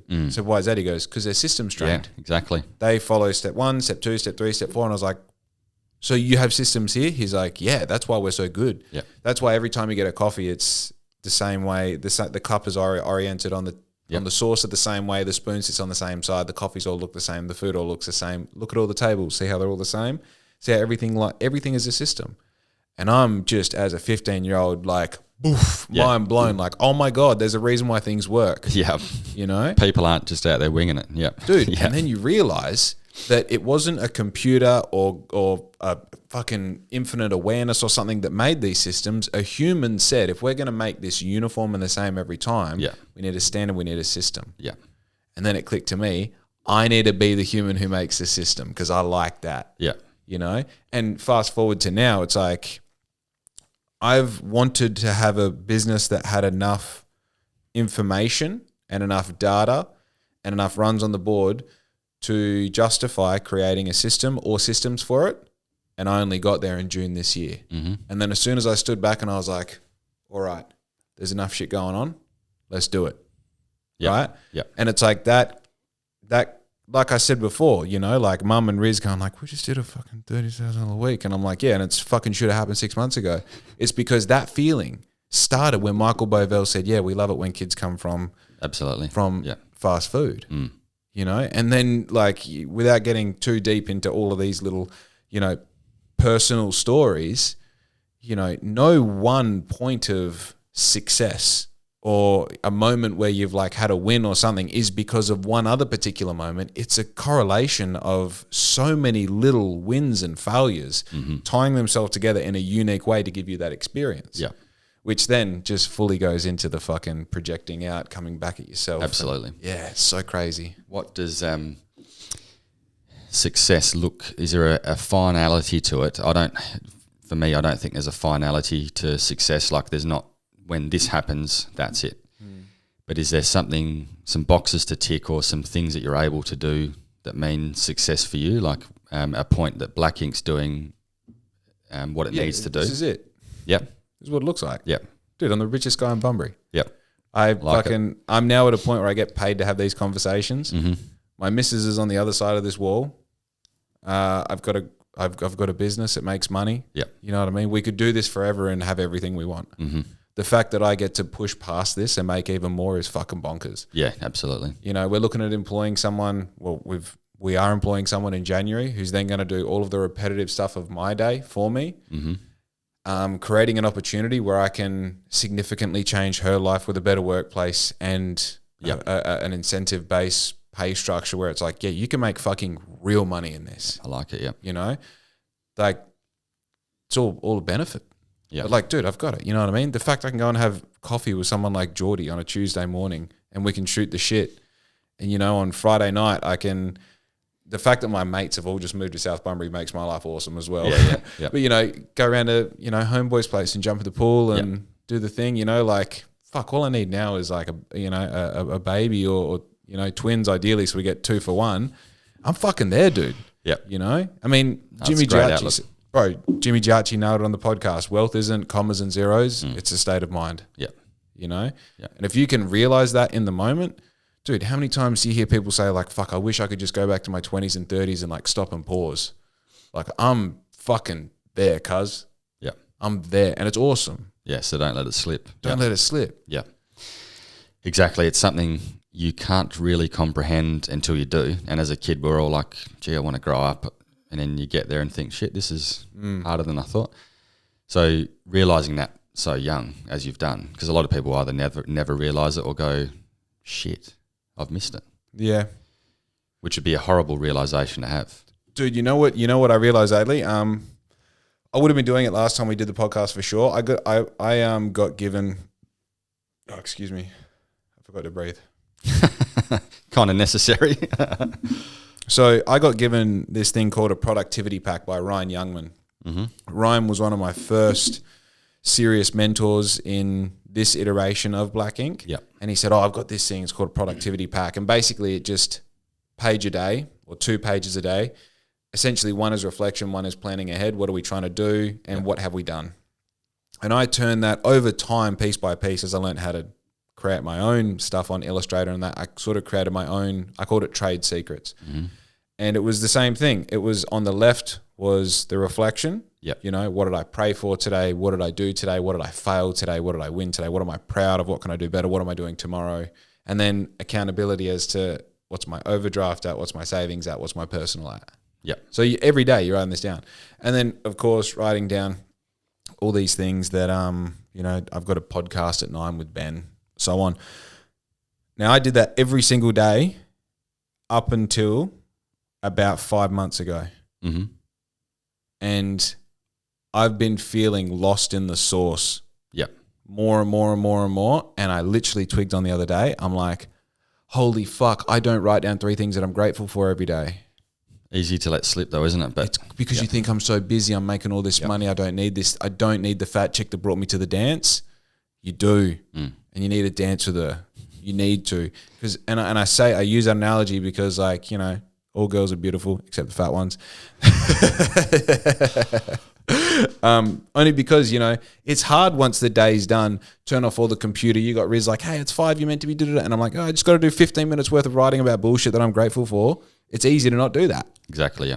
That's not an invoice. It's not a podcast. It's not a clip. It's just for you. Yeah. And I used to think it was for me in the future. It was for me that fucking day. Yeah. And when literally immediately, as soon as I started, got that diary printed off and get back into the routine, brother, immediately. Yeah. You go, oh, I'm in it. Yeah. I'm grateful that I'm 33 and my parents are alive. Mm-hmm. I'm grateful that I'm 33 and my knees do recover. Yeah. You know, I'm grateful that I've got something like the fucking marathon to look forward to. Yeah. You know? And it's like that active practice. And there's something about writing it down. Absolutely. Yeah. You write it down, you're making that contract with the world. Mm-hmm. You know? Yeah, and it's meaningful. For whatever reason, it's way more powerful than typing it, either on a phone or a lappy. You're right. Yeah, I've always, because I'm pretty terrible at it, and I equate it to stretching. We know that stretching takes 10, 15 minutes max. Yep. And the payoff is, invaluable. But I just don't do it. And I've known I've needed to do it since I've been bloody 16 years old and haven't done it. But I've done, diarising and things on the way through. But you're right, when you don't do these things, you go, like my hammies don't feel good, my knees don't feel good, my brain doesn't feel good. So it's just, everyone's going to fall off the wagon to some degree. It's just making sure it's not for too long and getting back on, I think. Yeah. Yeah, and also everything in moderation, including moderation. Yeah. There's definitely something to having that time off and learning that lesson. And it's, maybe you have that, I have that initial feeling where I'm upset that I let myself not do that. Mm-hmm. And it's like, no, we just learned why it's valuable, because you don't want to be still doing another 5 months. You're like, it's fucking bullshit. I'm sick of doing this. Yeah. It's like, now I'm excited to value it. Yeah. I get that back. Mm-hmm. It's like a gift to me again. Yeah. Which stretching is a perfect example. Yeah. It's free and it feels good. And afterwards you're like, oh, I've done that. It's the same with this fucking knee injury. I don't want to sit here and ice my knee for 20 minutes, not do anything, elevator over my heart. And then you do it and you're like, oh, my knee fixed. Oh, yeah. What the fuck? It's magic. Yeah. Yeah, exactly, mate. Such a bizarre. Hey, what's your lock screen? Is it still the coin? Not anymore. It is Zoe in Scotland. But I thought you were going to have some crazy yearly consistency for me. Nah, well, I do. I think it's still there. Oh, I can't get it to do the thing. It is still. I've got two. So it's the coin. Yeah. The coin being memento mori, which is an old Stoic saying, but it's Ryan Holiday, the author. He was selling the coin. So that sort of was a pivot point, I guess, for this part of my life, I think, for discovering that sort of thing, because The Secret was early days, but then you go, kind of relate. But when I first read Meditations, which is an adaptation of Marcus Aurelius and sort of Ryan's commentary on it, making it readable in the current age. Yeah. Again, that's something I marvelled at, because you think this wasn't written for public consumption. It was some bloke's diary. Yeah. And he was having the same problems 2,000 years ago leading Rome that I'm having being a knockabout in Bunbury. And, it won't be for everyone. People find inspiration, motivation in lots of different places. But, yeah, Zoe's pride of place now. Yeah. Yeah. Did you have a moment where you realised she was the one? Yeah, I thought... Well, she caught my eye first time I ever saw her. It was a hilarious story, really, because it was a double denim party at a football club. Sick. And she's 5'0", and I looked across and went, who's that in the Canadian tuxedo? Yeah. And that night, so she was seeing someone else at that point in time, but we all decided it was a great idea to go to Fitzy's. And of course... Hey, always a good idea. Always, yeah. Obviously, being the smallest comes with the burden of being the one that gets thrown in the boot, but she was more than happy to jump in this random boot. And we went our separate ways that night, but I heard a story that she'd got into a fight with a girl at Fitzy's and was swinging off her hair, and I went, oh, yeah. Oh. That's my type of girl. So she's got a bit of spice to her, but nothing over the top, so she can look after herself, protect herself. She's self-sufficient. She's a nurse by trade, so she does have empathy as well. And, we can have a laugh. We can say whatever we want. There's never been a sort of situation, I hope, from her side as well, that we haven't felt, or we've felt that we can't say something to each other. So, 6 years and going. Huge. But, and it's funny because Zoe's the first real long-term girlfriend I've had. Yeah. So I've seen girls along the way, but nothing really that I thought was serious. Yeah. For better or worse, but you do, I'm sure you felt the same with Riz, just moments in time you go, this is growing stronger somehow. whether it's walking back from a coffee, something as simple as that, you go, oh, this is it. So that's a cool place to be. Yeah, I think it's interesting. Like I had my moment fucking very stoned watching 90 Day Fiancé. Yep. And I was like, these guys suck at relationships. They shouldn't be getting married. If anyone's going to get married, it should be, oh, don't say that. It's going to be us. I got to propose to this girl, you know? And that's how it all sort of kicked off. Sorry, that's not how it kicked off. That's how the like deeper, like emotional, not romantic, but like that deeper connection of like, oh, I'm willing to like, you know, the one is a weird way to label someone. Yeah.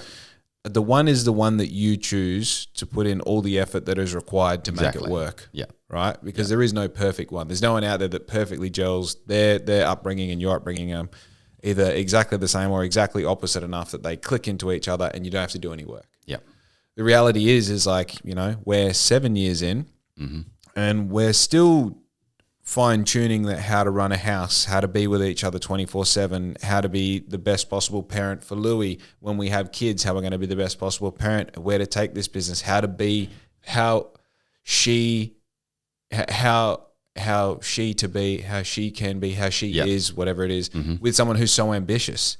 You know, like I'm having to compromise, fine-tune as she is, you know. But when you sort of have that moment where you're like, I'm happy to do all that work.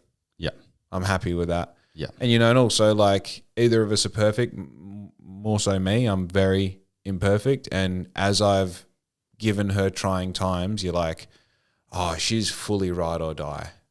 She's fully ride or die. And the only thing as someone with integrity you do in return is you become ride or die too. Oh, exactly right. Yeah, because it's a big thing. You know, both sides of the fence have to make sacrifice no matter what it is, whether it's business is involved or not. You know, it's give and take, isn't it? So it's you see things in different relationships and go, oh, I hope they work, but it's not looking good because it's a one-way street for whatever reasons. Even the body language or, you know, the gut feeling I mentioned earlier. So mum and dad were photographers for 30 odd years, and Daniel and I've assisted on probably 200 plus weddings. Yeah. Most of them work out, but some of them you go, there's not, like on the wedding day, which should be the day, there's signs and you go, that's not looking good. Yeah. And obviously we know the divorce rate and whatnot. So it's a pretty big decision to make. So I think you know, putting the thought into it that you obviously have, and then Riz has as well. It's, you know, people jump into stuff, I think, and go make some drastic decisions. Yeah. And then it can be not too late, but there's a lot to untangle. Yeah, there's like I think drastic / urgent decisions. Yes, yeah. You know, it's like you sort of never want to make any life-changing decisions in the honeymoon period. Yep. You don't want to overcommit, and you don't want to underlearn. I think that's probably one of the biggest mistakes people make is they don't learn enough about someone before they start making this judgment on the person. Yeah. Which is why they say to travel, isn't it? That because travel, fuck yeah, rubs off a lot of the polish. Yeah. And like be uncomfortable on a plane for 18 hours, you know, be fucking, you know, have to, you know, have diarrhea with a paper thin door and they can hear everything and smell everything and all that. Yeah. Dude, get that done in the first 12 months. Yeah, well, that was me in Bali with Zoe, our first holiday together. So sick. Yeah, sick. And she's seen it all being a nurse, but when it's your significant other, it's a different story. Yeah. But yeah, it's like that thing is so important because, you know, when you do make that commitment, there's a weird place you go, and speaking to experience, not with Larissa, but with, you know, one of the hundreds of girls at night. But no, there's a weird place you go when you sort of incorrectly place this ride or die mentality on this person. They do something, you're like, oh, I don't know you. I thought I knew you, but I don't know you. Mm-hmm. And that's my fault. Yeah. You know? And sometimes I've been too immature depending on my age and the situation, all the rest, and you go, that's their fault. Yeah. And then you get in an even worse place because then that's what you're talking about. That's when that body language comes out. Your words can say one thing, but your body, your spirit says another thing. Yeah. You know? Sorry. No, good point. I was just, not because of the drop, I was going to say something and, oh my God, and I forgot. It might be a good segue. So tell us about the Porsche, because I know you've always wanted one. I'm a Porsche man as well, but I want to hear make, model, colours, spec. All right. Great question. Thank you for asking. So I actually went to the Porsche dealership on Tuesday, just because now since having that really good week and now everything's starting to track out, I'm like, all right, maybe it's sooner rather than later, you know? Go talk to the accountant, yep. Dude, the accountant's like, you shut up. I'm getting some loan shark finance. I'll be fine. Look, I think the only respectful thing to do, the first Porsche has to be a Cayman. Probably like a 15, 16 manual. Like, you'd love to say GTS, but respectively, the finances are going to be somewhere in the like 80 to 150, depending on how many Ks and what's been done to it. But I'm thinking just manual, like the bigger engine, daily driver. I want something that's already got the stone chips. Yep. I want something that's been fucking screamed around, because I'm going to do the exact same. Yep. I'm not looking for resale value. I'm looking for fucking living, dude. Yep. And it would be cool to keep your first Porsche forever, wouldn't it? So who cares about the resale, yeah. Who gives a fuck, dude? You can wrap it, obviously, but any colour you've got your eye on? Yeah, baby blue would be sick. Yep. I think they call it Liberty Blue. Yeah. Is it Liberty Blue? But yeah, it's that Daytona like blue, Liberty blue, yeah. Daytona blue. Yeah. It's like light blue. It's a beautiful, so I'd like that with like, you know, the Porsche 21s. They don't come with it, but you can get like the tail on them. Yeah. Like this, yeah, that spec tail. Yeah. Like would be fucking unreal. But again, I think you try and lay too much of a plan. Like that's the entry level Porsche. Then of course you go like late model 911. You know, GT would be fine if I can get it in manual. Great. Black with like fucking tan or red or white interior would be fucking beautiful. But I believe the way this works is, as much as you want to have a goal, you sort of want to go like, I see the silhouette of the goal, yes, but I don't look at the features. Good point. Yeah. You know, because I know that when that day comes, it's probably going to be a month before I can afford it. Yeah. It's probably going to be some ridiculous deal. It's going to be probably in fucking yellow instead of whatever. And you're just going to do it. Yeah. You know? So I try not to go like, no. Well, I had this on the fucking note. It's not going to be, it's going to be that. It's like, dude, if you live too in the parameters of what exactly it is, you choke yourself, you trip yourself of not being able to realize an opportunity when it's in front of you. Yeah. But yeah, again, you know, I'd like to say I'll have a Porsche in 6 months, but I'm happy to wait and see. Yeah, exactly right, mate. No, it'll happen. I like it. Yeah, everyone raves. I've never driven a Porsche. I've been a passenger, but everyone raves about the Caymans for, you know, everyday driving, track stuff, because it's like Arguably, a go-kart. Apparently they're better than the 911, because the 911 is rear mount. So unless you're a real fucking animal as you're losing traction and just go, power on, you know, they're really easy to lose. Whereas the Cayman being a mid-mount, they have like that Porsche-esqueness of them, and they've got the capacity to handle the power. What's your Porsche? I've always there's a couple of different variations. I love the idea of, you know, a classic resto mod, which has been done to death now. So you're looking at, you know, over $1 million US for a bloody like Singer Porsche or something. But there's other companies coming through which are pretty cool. But modern Porsches, I love the GT3 Touring, so the Touring without the wing. Oh yeah. So it's kind of looks. Most people would go it's a 911, but it's the GT3. Yeah. Hungry. You know, the cliche of I've always liked the green with tan interior. You know, the deep metallic green, but I think that's kind of been done to death. But I think there's some nice silvers and things with the, you know, satin bronze rims just to set it off a little bit. Yeah, a little bit of what do you call it? It's like an off tone. Yeah.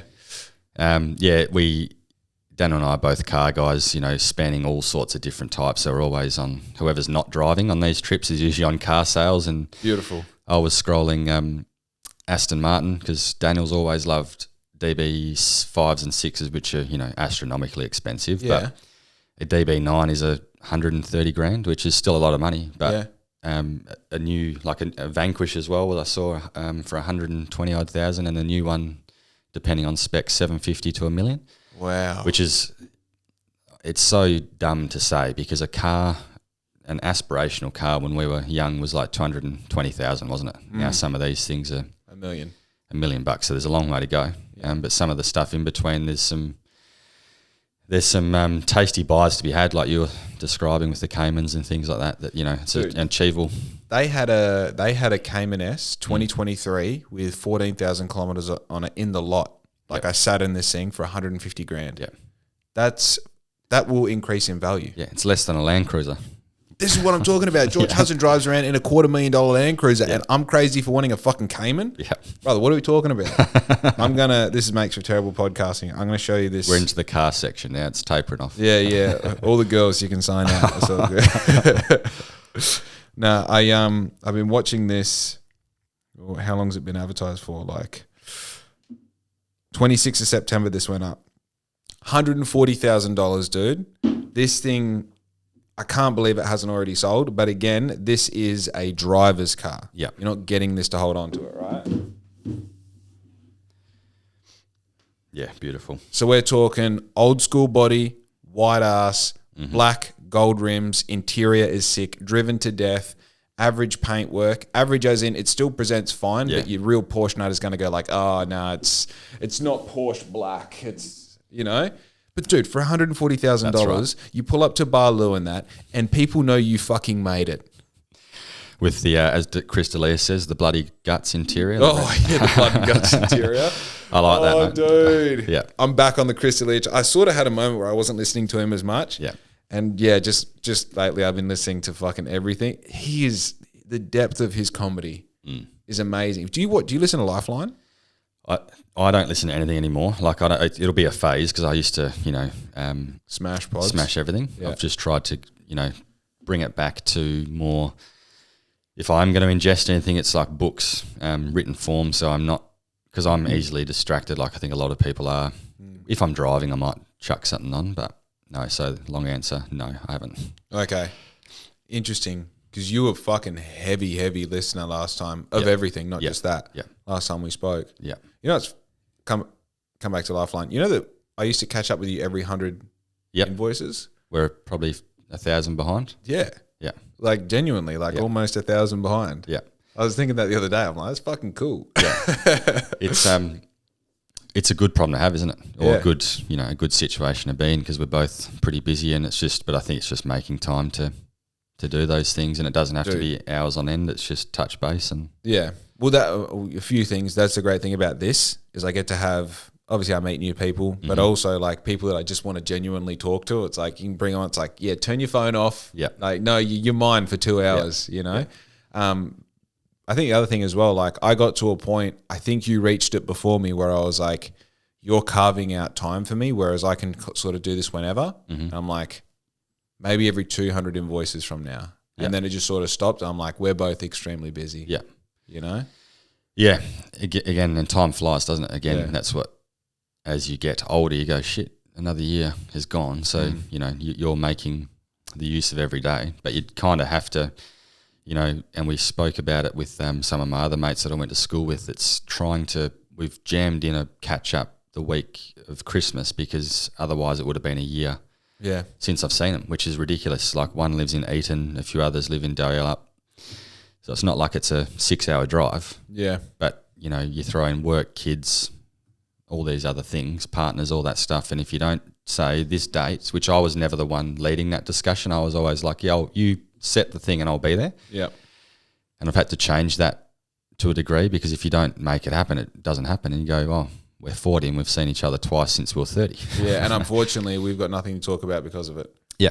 Yeah. Yeah. Yeah, I've definitely isolated that. I've got my friends group have sort of like change. And then just the past, I would say 4 years have really locked in. And now I hold on to these motherfuckers. Oh, yeah. I call them all the time. Every chance you get to be there, you be there because it's like I just know how easy 6 months passes. Yeah.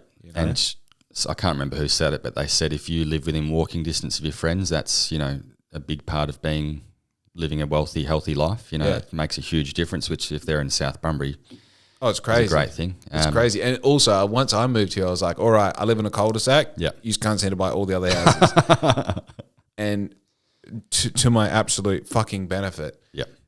One of them lives a kilometre away. My best mate just bought a house a kilometre from him. I'm like, oh my God, fucking, the cul-de-sac would have been too close. This is perfect. Yeah. But when you mention like having 4 friends-ish or whatever it is, I think that's what happens, isn't it? You start in your early days, you're seeing all these people, you're out at Fitzy's, you know 100 people. Yep. But the point of it is you whittle it down and you go, oh, they're my 4, those 4 couples are my lifers, and everything else, people will come and go in and out of your life over your life. Yeah. But having long-term, like a smaller amount of friends makes sense, because it's like most things about them, you know how they operate, they know how you operate. Yep. There's no walls to break down every time you catch up. It's like, oh, it's Jake and Riz, we can be ourselves. Yeah, yeah. And also it goes back to that, it's the exact same thing of like, would you rather sell 20 houses worth 300 grand or sell 10 houses, 2 houses worth $1 million? Yeah. It's like I'd rather have a couple friends that I'm deeply involved with than have a whole bunch of people that you can never really connect with. You can never really like fully, I said before, like when I had that big week and I had 2 people that I could tell about that can relate to the feeling of it, I also had 4 friends that I could call that understood what it meant. Yeah. Because they've seen me be poor for 5 years. Yeah. They're like, you fucking how much money? I'm like, I know. Yeah. I know. Some people don't. Some people, they say, yeah, I did it in a week, It's like, it's fucking crazy. Yeah. Breeze, I think mine's more things that happen within the business, so we've taken the lease on it, the Giacchi's old office, so the beautiful, where the family office was. Yeah. Incredible, obviously family, but incredible office. But we're having internet troubles, which is such a small, silly thing, but it's not small. So it's not their fault at all. I want to say that. It's just, between NBN and other stuff happening, it just hasn't been able to be plugged in. And my initial reaction is to, white line fever, sort of, you just go, this shouldn't be happening, so why is it happening? I'm angry. Yep. But over time, the hope is that you learn to go, well, unless I can control anything to do with this, there's no point in letting that distract you, because it is a distraction, or plunging you into some sort of downward spiral, because it's not fair on the business, your clients, your business partners, your romantic partner. So yes, absolutely, but it's hopefully just trying to blunt those things. And Pop used to tell Dad and then us, if you don't like something, change it. If you don't change it or can't change it, shut up. So that's always there. Like, unless you are going to do something about it, or if whether you can or not is another thing. But unless that's the case, move on. Easier said than done, obviously. So nobody's perfect. Definitely have days where I need to go for a drive or a walk, or just get out of the environment. Yeah. And there's obviously targets that you set to. Not financially, but more targets like, I want to deal with this person or this property, I want to be the one to sell it. And if that doesn't happen, that's obviously a kick in the guts in the moment. Yep. But again, I think we've been pretty good to think there'll be another one, Zoom Out. That's the name of my company that is Zoom Out, because it was a thing of, look at this, in 2 hours, will this matter? If not, in 2 days, will this matter? 2 weeks, 2 months, 2 years.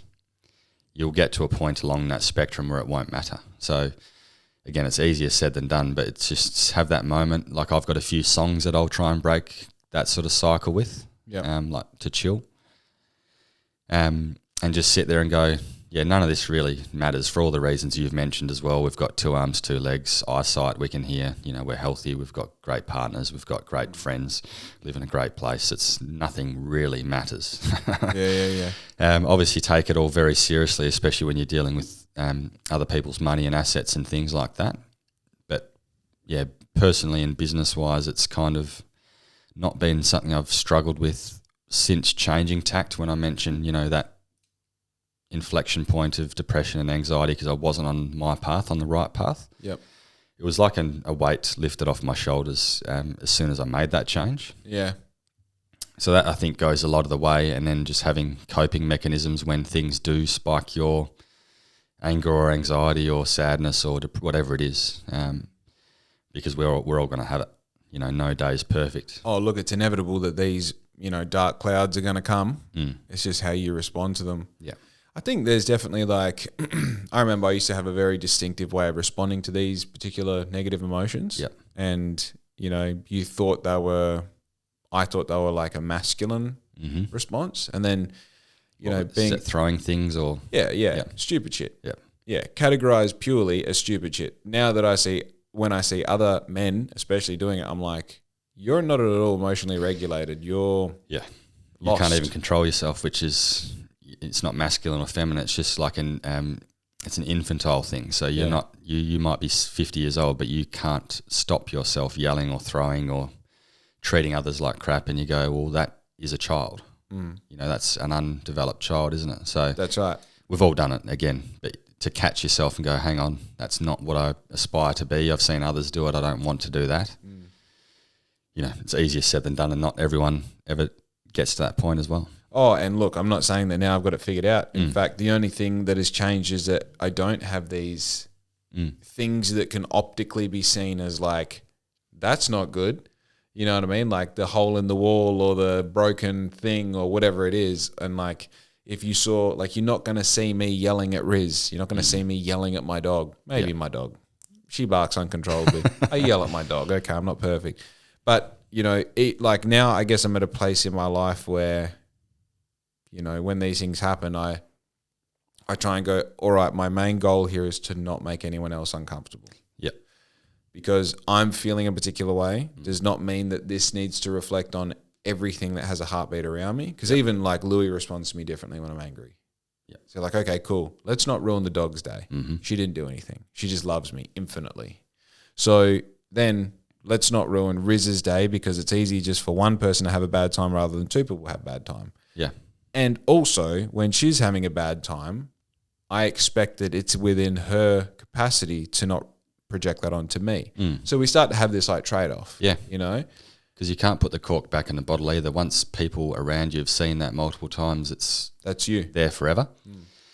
And you could change over time, but there's always that thing, it's death by 1,000 cuts. So, that's part of their perception of you, and perception is reality, of course. So it's, well done for doing that, because it is easier said than done, especially being, or that there's a reason when you're younger, because you've got that much bloody testosterone and ego flowing through your system. It's just, you're running on 9,000 revs at all time, and everyone's an enemy. Every bloke's, from another tribe or whatever it might be.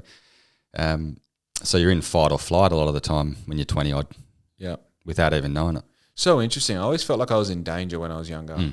You're just constantly in this thing of like, am I going to have to bash this cunt? I don't know how to fight and I don't know who he is, but who knows? Yeah. Anything can happen. Have you thought, it's a minor segue, have you thought about learning how to fight?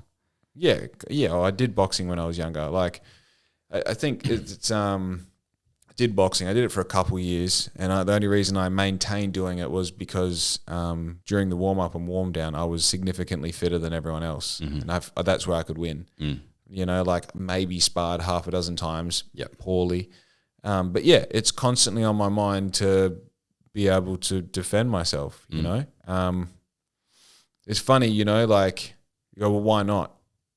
Because I don't want to have my bell rung, and there's only so many hours in the day. And like, I believe that this, if I can lay down and hurt my neck, I can't imagine what another human can do to me, because they can't regulate their emotions. Yeah. And typically the place where you're going to get hurt the most likely is at the start, because you're dealing with other people who are at the start. I'm almost 33, dude.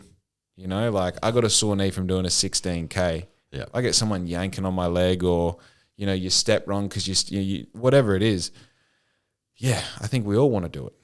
Absolutely. No, it was just a chat that was had the other day. I wouldn't do boxing for the reasons. I'd work the bag and whatever. I'd love to learn how to, footwork and whatnot, but I definitely don't want to spar where you're getting punched in the head for obvious reasons.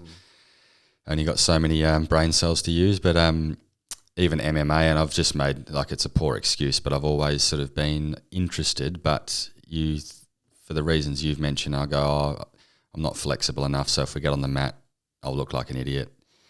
I won't be able to get into position and all that sort of stuff. But yeah, it's something that's been in the back of the mind, because a few people and older than us have mentioned it recently, and it's like, well, just go do it, you idiot, because I've made those excuses, and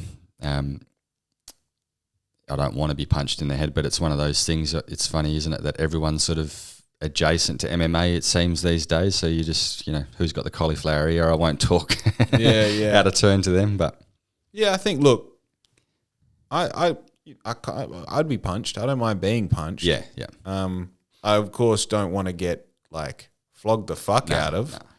I also like the idea, this scenario we all come up with, like you're in a dark alley with your missus, someone disrespects you, you're like, I'm just going to turn this guy into a pretzel, then we're going to keep moving. Yeah. All right, give me a second, babe. Hold my beer.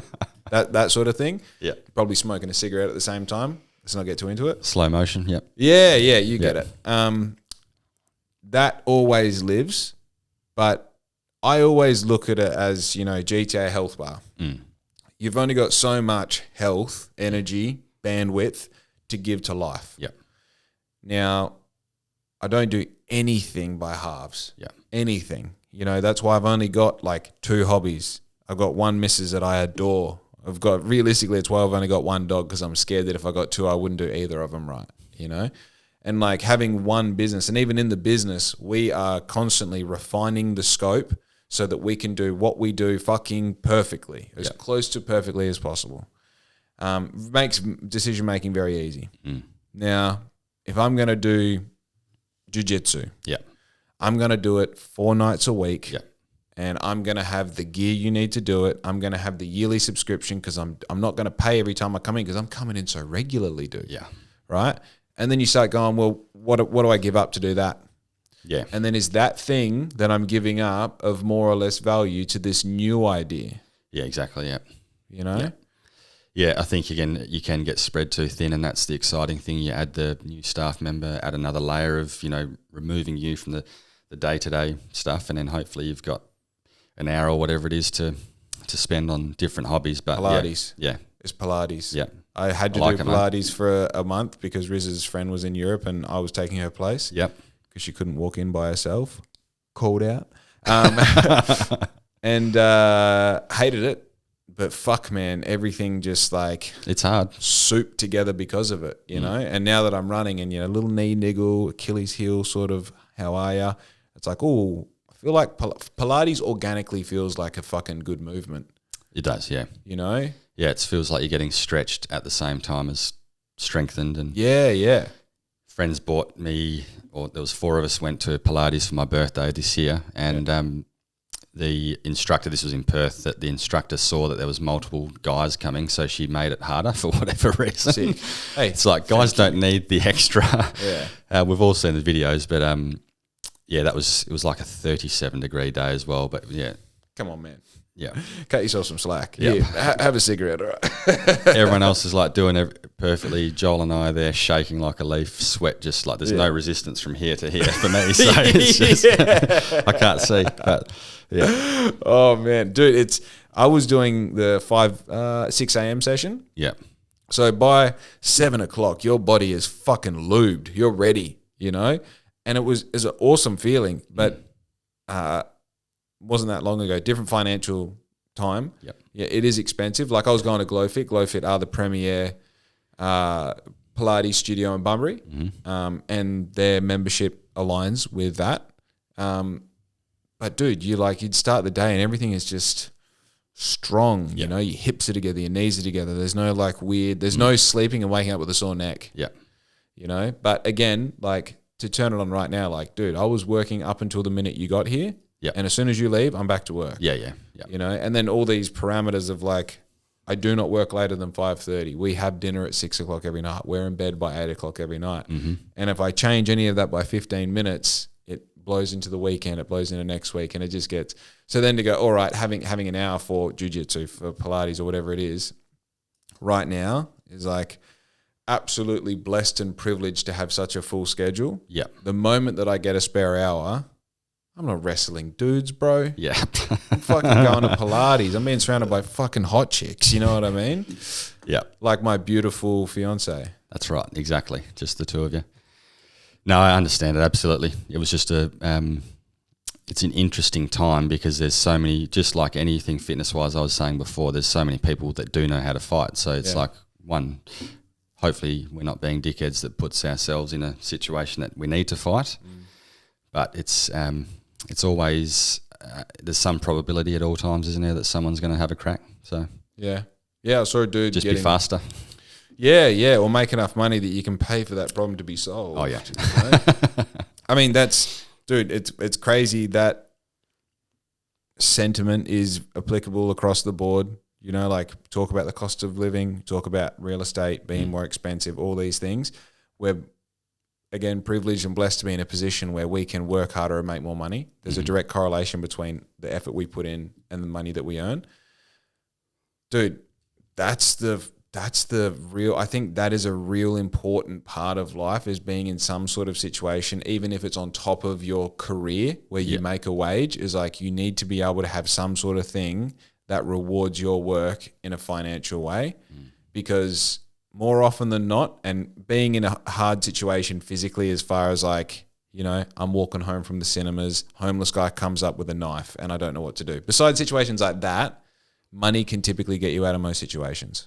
Yeah. And maybe even that situation, like, brother, I'll give you $500 right now to turn around and fucking leave us alone. Yeah. Show us some money, you know? Yeah. So, yeah, it's funny that, like, you know, like I said, this is, to me, this is what success looks and feels like. This is what it tastes like. 'Cause right now, fucking life is creamy. When I'm 65 years old, I'll look back at these moments and be like, brother, you were in it. Yeah, for sure. Yeah.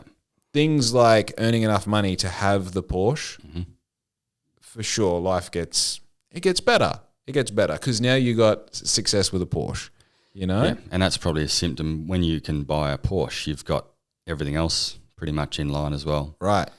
So it means you're in a good place. Like everything else is going to be pretty hunky-dory, you'd think. Yeah. Yeah.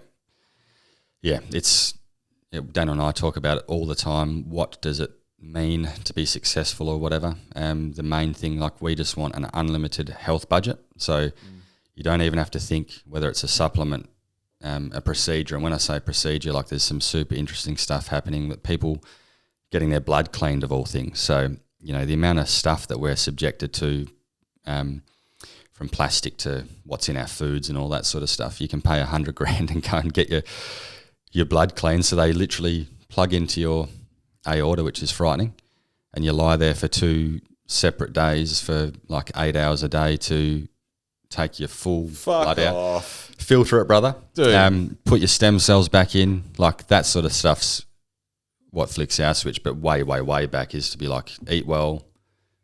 If you need a supplement, like when we're feeling a bit under the weather, you can just go buy vitamin C, zinc, all that stuff. Yeah. You know, that's got to be right up there in terms of wealth, because if you're not healthy, people will trade anything to be healthy, wouldn't they? Yeah. What's what are you supplementing at the moment? What's your go-to? At the moment is just zinc and like it's called a male organ support, meaning it's like all beef liver, beef testicle, there's even prostate in there. Wow. So it's like 5 or 6 different things that is like eating liver and kidneys and stuff, which I'm not a fan of. And then vitamin C to just, because I've been guilty of waiting till you get sick to then take stuff. It's we'll keep a baseline of all these things. Yeah. The hope is we're getting enough vitamin D that we don't have to take vitamin D, but every now and then we will. But again, there's exciting stuff at Mode. I had a full bloods done there, so I was sort of. Oh, did you? Yeah, and that was a good point as well, because I was feeling under the weather. So it's kind of like. Turns out you're gay. Yeah. Because I was worried about my testosterone. I'm thinking, is that a factor? There's so many other things as well. Yeah. It's in a normal range, so. But yeah, went through Amanda Martindale there, who's a legend nutritionist. She reads all those indicators and goes, okay, let's change these things. Turns out I was too high in iron, which is the same effect as being low in iron, so sluggish and, lethargic and all that sort of stuff. Yeah. So just a tweak of a few things here and there, like different veggies and stuff means the uptake of iron is higher. So it's like, well, don't eat those 2 things together or ever or at the same time. Yeah. And again, those sort of things aren't always cheap, but it's if you're hitting a brick wall over and over again, just if you can, make it so you can spend that couple of $100 for a blood panel. Yeah. Because it's better to know, I think. It's kind of always gnawing at you. You just want to know what's wrong with you. Yeah. So it's not obviously going to be a fix-all. Sometimes there's underlying issues that they can't pinpoint no matter who it is. But yeah, it's fucking like the scale. What do they call it? Hierarchy of control or hierarchy of safety, I think, where it's like you can, what is it? You can practically change something, engineer a solution, administration, and then substitute right down the bottom. But it's like one of those things where you go, I don't have the money to go to the dentist, and you're like, so you don't have the $300 today, or you don't have the like $5,000 in 2 years. Mm-hmm. It's like it's a weird thing we do with health. Yeah, again, because you think of all the money you spend on other stuff, and you go, well, how much would we have spent on drinking alone, or extracurricular stuff? And you go, well, in the scheme of this, it's a couple of $100. It's absolutely should be the number one priority, because it's hilarious. Even just a cold, you think, gee, I wish I was better. I remember when I could breathe through my nose. Yeah. And then you don't in that think moment, how much would you pay to get rid of that cold? Exactly right. It's crazy. Yeah. And then how much money am I not making because I'm sick? Yeah. You know? So prevention's better than the cure. Again, whatever you can do to look after yourself, I think, start small. You and I'm the same. You're not going to be able to do everything you want to do day one. It's kind of like, well, I can do vitamin C. Let's go. That will help my energy. Then I'll get to add in these other things, and consultants like Daniel's booked in through the clinic that Mode's associated with in Perth. Yep. For a bit more of an extensive thing, just to dig a bit deeper, and that's I think thousands. So it's not a small undertaking, but the hope is something's found. I kind of want it to be a big joke, and they say, Daniel, have a rest, mate. Yeah. But no, I think, because adrenals get cooked after a while, no sleep, all these sort of things. It's figuring out, you have to know what's wrong to then change it and supplement it. So, yeah, the human body's fucking weird. We like to think that, like an engine, you're like, the oil pump's cooked, and you're like, oh, we'll take it out, put a new one in, we're all good. Yeah. But the body is this self-repairing mechanism that has these super short and super long return loops and everything in between. Mm-hmm. And I remember like going from smoking weed 24/7 to not. Yeah. Like I hit a year, I'm not going to say sober, but a year since making that decision and getting rid of all of my stuff. Mm-hmm. And, even like the other day, I haven't smoked or whatever for a long time, and I just had 2 puffs and then did a 5K. Bro, magic. Insane. The best. Yeah. But yeah, point that I'm making here is, I made that decision on the 8th of October last year. Yeah, well done. I didn't get out of the cloud for maybe like 5 months, 4 months, until you start going like, oh, this is what, because you have those first like week and the first month, and you're like, oh, life's fucking this and that. And then you have like the hangover of the good feeling you get after the first 3 months of being sober, and you start going like, could fucking punch a couple hongers right now, I could definitely just slip right back into it right now, You have a good day, you want weed. You have a bad day, you want weed, Right. You just have a day, it's a Tuesday, you want weed. Right. Yeah. And then the day comes where you're like, I haven't thought about it for a month. I haven't even considered that would be an action step in this process, whatever the process is, because it was connected to everything, right? Yeah. It was connected to, I've got a headache, or I just had sex, or I'm going out for Macca's takeaway, or I'm going to drive to Perth, I'll roll joints, like all these things, right? And then you have that realization where you're like, it's been out of my vocabulary now for long enough that I'm not that anymore. Yep. Yeah, and were you describing like when you do return, it's a bit more special, whether it's drinking, having a puff, whatever it is, it's like, well, because you're not overusing it, abusing it, or even just using it at all. Like when Zoe and I are in America, like I'm not anti-alcohol, I'll have a drink, but I think I've said to you before, it needs to be worth it, so I won't have a 6-pack after work to wind down. It's like, oh, well, it's Jake's 35th birthday or whatever. Yeah. And we're sitting there, and it was one of those moments that you just almost having an out-of-body experience. It was our last day in Palm Springs, which is a pretty cool place anyway. Yeah, for sure. It was that sort of twilight that you get sometimes here, but when you're in like a Bali or the air feels like it's the same temperature as your body, so it feels like you're in a warm bath. Yeah. And there was all these, it was a Friday, and there, there's a big pride contingent in Palm Springs, so the vibes were high because there's just people everywhere, music's going. We're sitting at this restaurant, and I was facing the street, and there was a never-ending stream of classic cars going by, and Zoe loved it. I'm like, look at that. See, that one's got no A-pillar. That means this. Look how clean that looks. And she's going, what's an A-pillar? I'm going, Yeah. But the point being, we'd had, I think a couple of glasses of wine, and their servings are pretty generous. And it was that perfect buzz. You go, I feel like I'm watching us from here. Yeah, and you're almost tearing up going like, what a good year. How good that we're sitting here. Look at all this. There's live music. The guys are unreal. Yeah.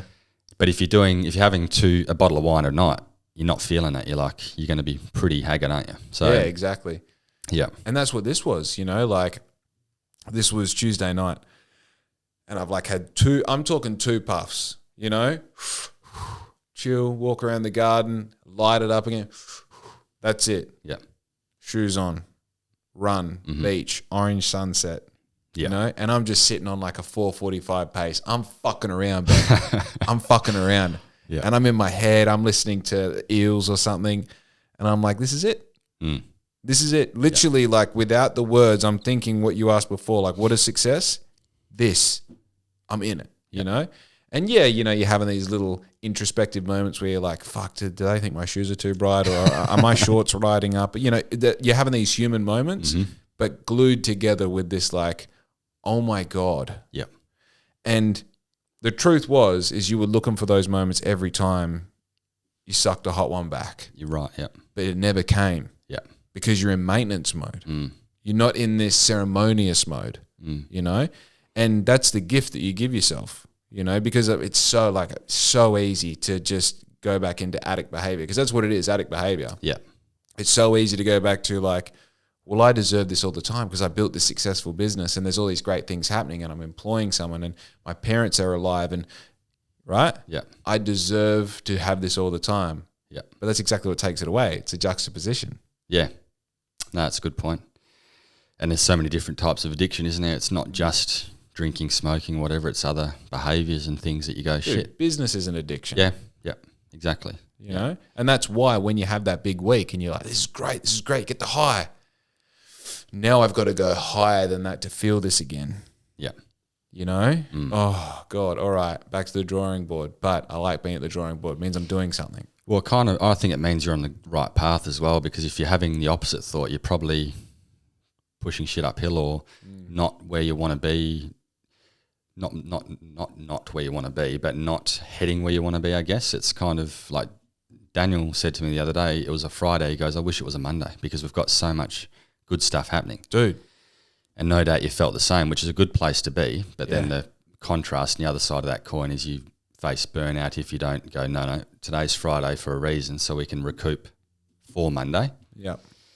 And then you'll be even more effective. But it's like, it feels like you're being held back at times, but for probably good reason. Yeah, the 100% that feeling of like, I'm pissed off at 5. Yep. Pissed off. Yep. I was just starting to get some momentum. Yeah. And I'm like, I have this thing, I love doing things when I shouldn't be doing them. Like it'll be like 5:15 and I can hear Riz walking past because she'll never interrupt me. Because when I'm in the state, I'm in the state. Don't interrupt the flow state. I'm good, and I'm working at triple the pace that I normally work. Mm-hmm. This is Riz. One sec. Fuck, she heard me. Yeah, I just interrupted. She's asking if the pod is still going. She'll be walking past and being, I can hear her footsteps. She's looking in. I'm like, I just do one more project. I just get this order in. I'll just do this, Yeah. And then Friday night, and the boys are like, you're fucking coming around. You're like, brother, I want to be still working. I want this. But then you have to exercise. The weekend is the weekend, And I as recently as Sunday, I did 8 hours of work in front of the computer because I'm like, if I just do this, it sets up my week better. Well, what happened Monday afternoon?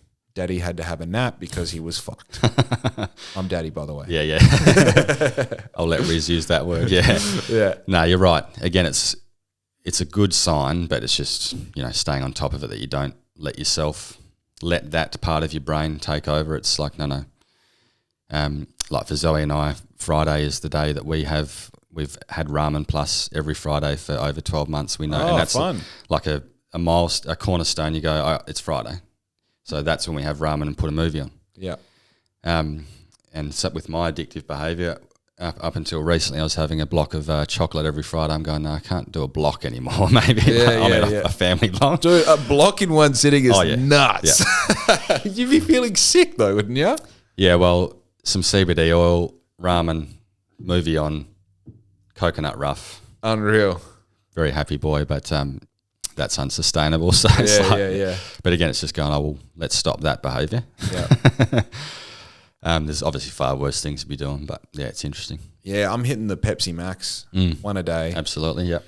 Which, I'm sorry, I need something that kills me. You know what I mean? It's, it's probably not good for you. Yeah, fucking doing drugs on the weekend with my friends is killing me harder. Just let me have this. Yep. You know? It's such a, like, I feel like you, again, everything in moderation, including moderation. Yep. You sort of have that, like, all right, I need to have something. And, dude, taking out something like treating every single good, bad, and neutral thing in your life with the reward of smoking weed. When you take that away, you can take the weed away, but the formula stays the same. This plus this plus this equals, and then you leave a blank. You need to fill that somehow. You know what I mean? And you can only replace it with water and with like, I'm going to take 3 deep breaths of fresh air outside in the sun before you get to a certain point. You're like, no, I want to smoke a bong in the shed. You know, that's what I want. Need the hit from a Pepsi Max or a CZ, as the girls call them. Yeah. Coke Zero. Yeah. I'm more of a Diet Coke man myself. The old school. Really? Might be the chemical taste. I don't know, but the old silver can becoming a rarity. Yeah, that's crazy. Yeah, Diet Coke is its total own fucking lane. Hey, yeah. America's still because we just came back from America. They're still pretty heavy Diet Coke, but for whatever reason, there's still Diet Coke around, but most places are like, can I have a Diet Coke? What, Coke Zero good? Yeah. Sure. Yeah. No, that's what I asked for. Yeah. That's good. Yeah. What's your first world problem? What's your go-to takeaway order at the moment? Besides ramen. Good question. Oh, when we've gone to Perth lately, we've had, have you ever had Ekiben, which is a Japanese place I've forgotten it. It's kind of, it's high-end Japanese without being like, you're not paying $100 for a bento or whatever, but it's really well done. So there's a dish there. It's a miso butter steak donburi. So rice with a bit of salad and a nice chunky steak with the butter on it. So that's been good. Bunbury, Market Eating House is the go-to for your special occasions. Yeah. Used to love Tramp for the breakfast gnocchi. Bro, what the sadly fuck? Gone now. Yeah, I found out about that too late. I know. You got us, you and Zoe Voucher, got us that voucher for our engagement. Yeah. And used that like the week before they closed down. And we're in there like, can't. Yeah. We're too late. Yeah. Yeah. Yeah, but it has been so long around here. Like it's literally been ramen plus for a year straight. So I get the chicken ramen, but add pork belly, and that sees me through. Beautiful. Yeah. Beautiful. Yeah. Have you got any questions for me, by the way? Well, I feel like I've been asking him along the way, but it's great to obviously catch up and see the progress because it's flown by. like it feels like yesterday, the 3, well, in an official capacity or podcast capacity, but it's impressive to see growth business-wise, but personally as well. And thank you.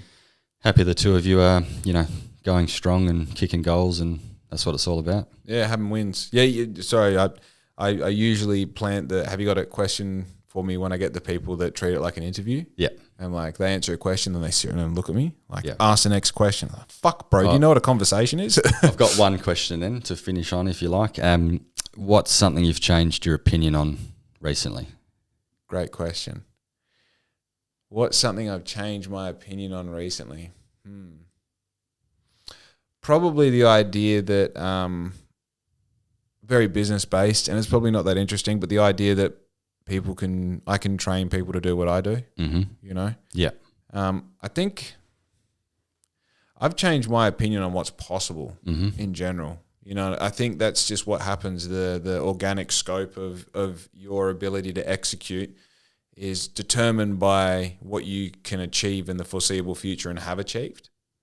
So as that grows, you go, oh, well, if I did this, then why can't I do that? And Yep. what are the steps between this and that? And then all these people that you thought were in unachievable statuses compared to you start going like, oh, I see what the steps are between me and them. It's that Steve Jobs quote that the world's made by people who are no smarter than you or I. Absolutely. Yeah, we're all dumb monkeys. Like a lot of those CEO guys and girls say exactly the same. Like they're just the ones that enact and put those things in place and do. You know, there's obviously some really smart people out there, but there's some people that aren't so switched on, and by their own admission that have kicked some serious goals depending on what you value. So that again, that circles back to that original point that just start doing whatever it is you feel like you have to. You know, your gut will tell you, I think. Yeah. Don't trip over yourself. Don't get in the way. You know, it's such a it's so weird because I feel like, you know, I've said it a few times on the podcast before. Like I fucking knew this was coming. I knew it when I was like in year 4 running around the oval when I was in Port Hedland. I was like, there's going to be cameras following me around. I'm going to be talking and also I don't want to listen to music. I want to listen to people talk.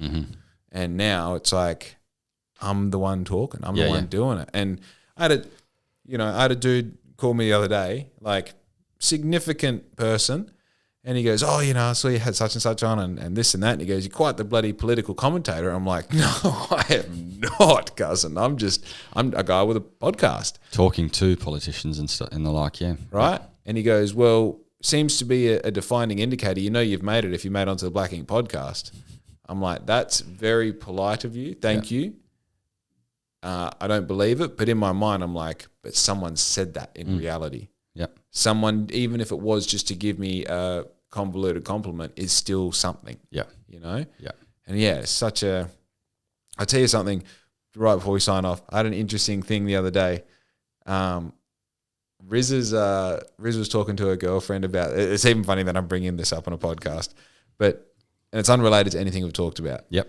She said, oh, they're talking about like friend groups, you know, like, oh, you know, that friend group over there, we know that because, you know, they're like influencers or whatever, you know, and then that friend group over there, like they're like real sporty, and that friend group, maybe they're Dero. And Riz is like, well, what do you think of like, you know, like my friend group, you know, like Jake's friend group, about all the boys that he hangs out with? She's like, oh, they're all tattooed. The tattooed friend group. And then Riz was like, oh, yeah, okay, like, yeah, I get that. And she told me that, and I'm like, bullshit, what? Oh my God, everyone's heavily tattooed. Yep. I'm like going to all the friends. I'm like, everyone has a hectic amount of tattoos. Yeah.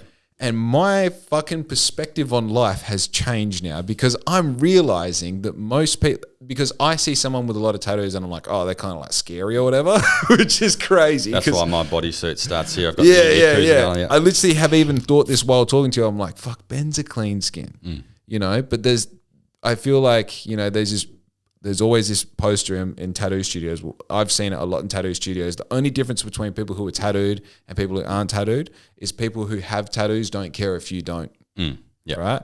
And it's like I've now been looking at the world through the lens of someone who isn't tattooed and looking at all the people that are heavily tattooed, because there's still not that many of them. Yeah. But the fact that our friends group is everyone has heaps of tattoos is fucking hilarious that's how we're seen. Yeah, right. Defined. Oh, dude, it's such a thing that like I'm so deep in it. You're like, of course, that's how people see that. Yeah. You know. Yeah. As I said, unrelated, just an interesting thought. We had this very chat. The two that we travelled with, Joel and Sammy, are both tattooed. Joel's got, you know, he's spent a lot of money on his tattoos, and I don't even see it anymore because it's just, you know, after time, it's just them. Yeah. But it's an interesting thought. They are obviously getting more popular maybe, but in history, people have been pretty heavily tattooed. I think there was a gap of maybe a couple of 100 years where there wasn't much happening, but I'm with you. It's kind of like I said before at the start, if I'm left alone, I don't really care. Yeah, of course. Whether it's politically, lifestyle choices, whatever. I just want my own little corner with Zoe and I and the surrounding people in our lives. Just healthy, happy, wealthy, just cruising. Yeah. Yeah. It's so funny as well. In that thought, I know the silhouette of my friends being tattooed. If you ask me to identify one tattoo that they have, not a hope. No. Not a hope. Yeah. It's only the comical ones. You know, like George and I got Ya Allah Habibi, which is, oh my God, baby, tattooed in the same spot. Well, because you're going to do that in Lebanon. Like, I know he has that. Yeah. But the rest is just the rest is just George. You know, hilarious. Yeah. Anyway, let's sign off there. Thank you, mate. Thank you for coming on. Good Everyone chatting. else, be good to your mum because we're out.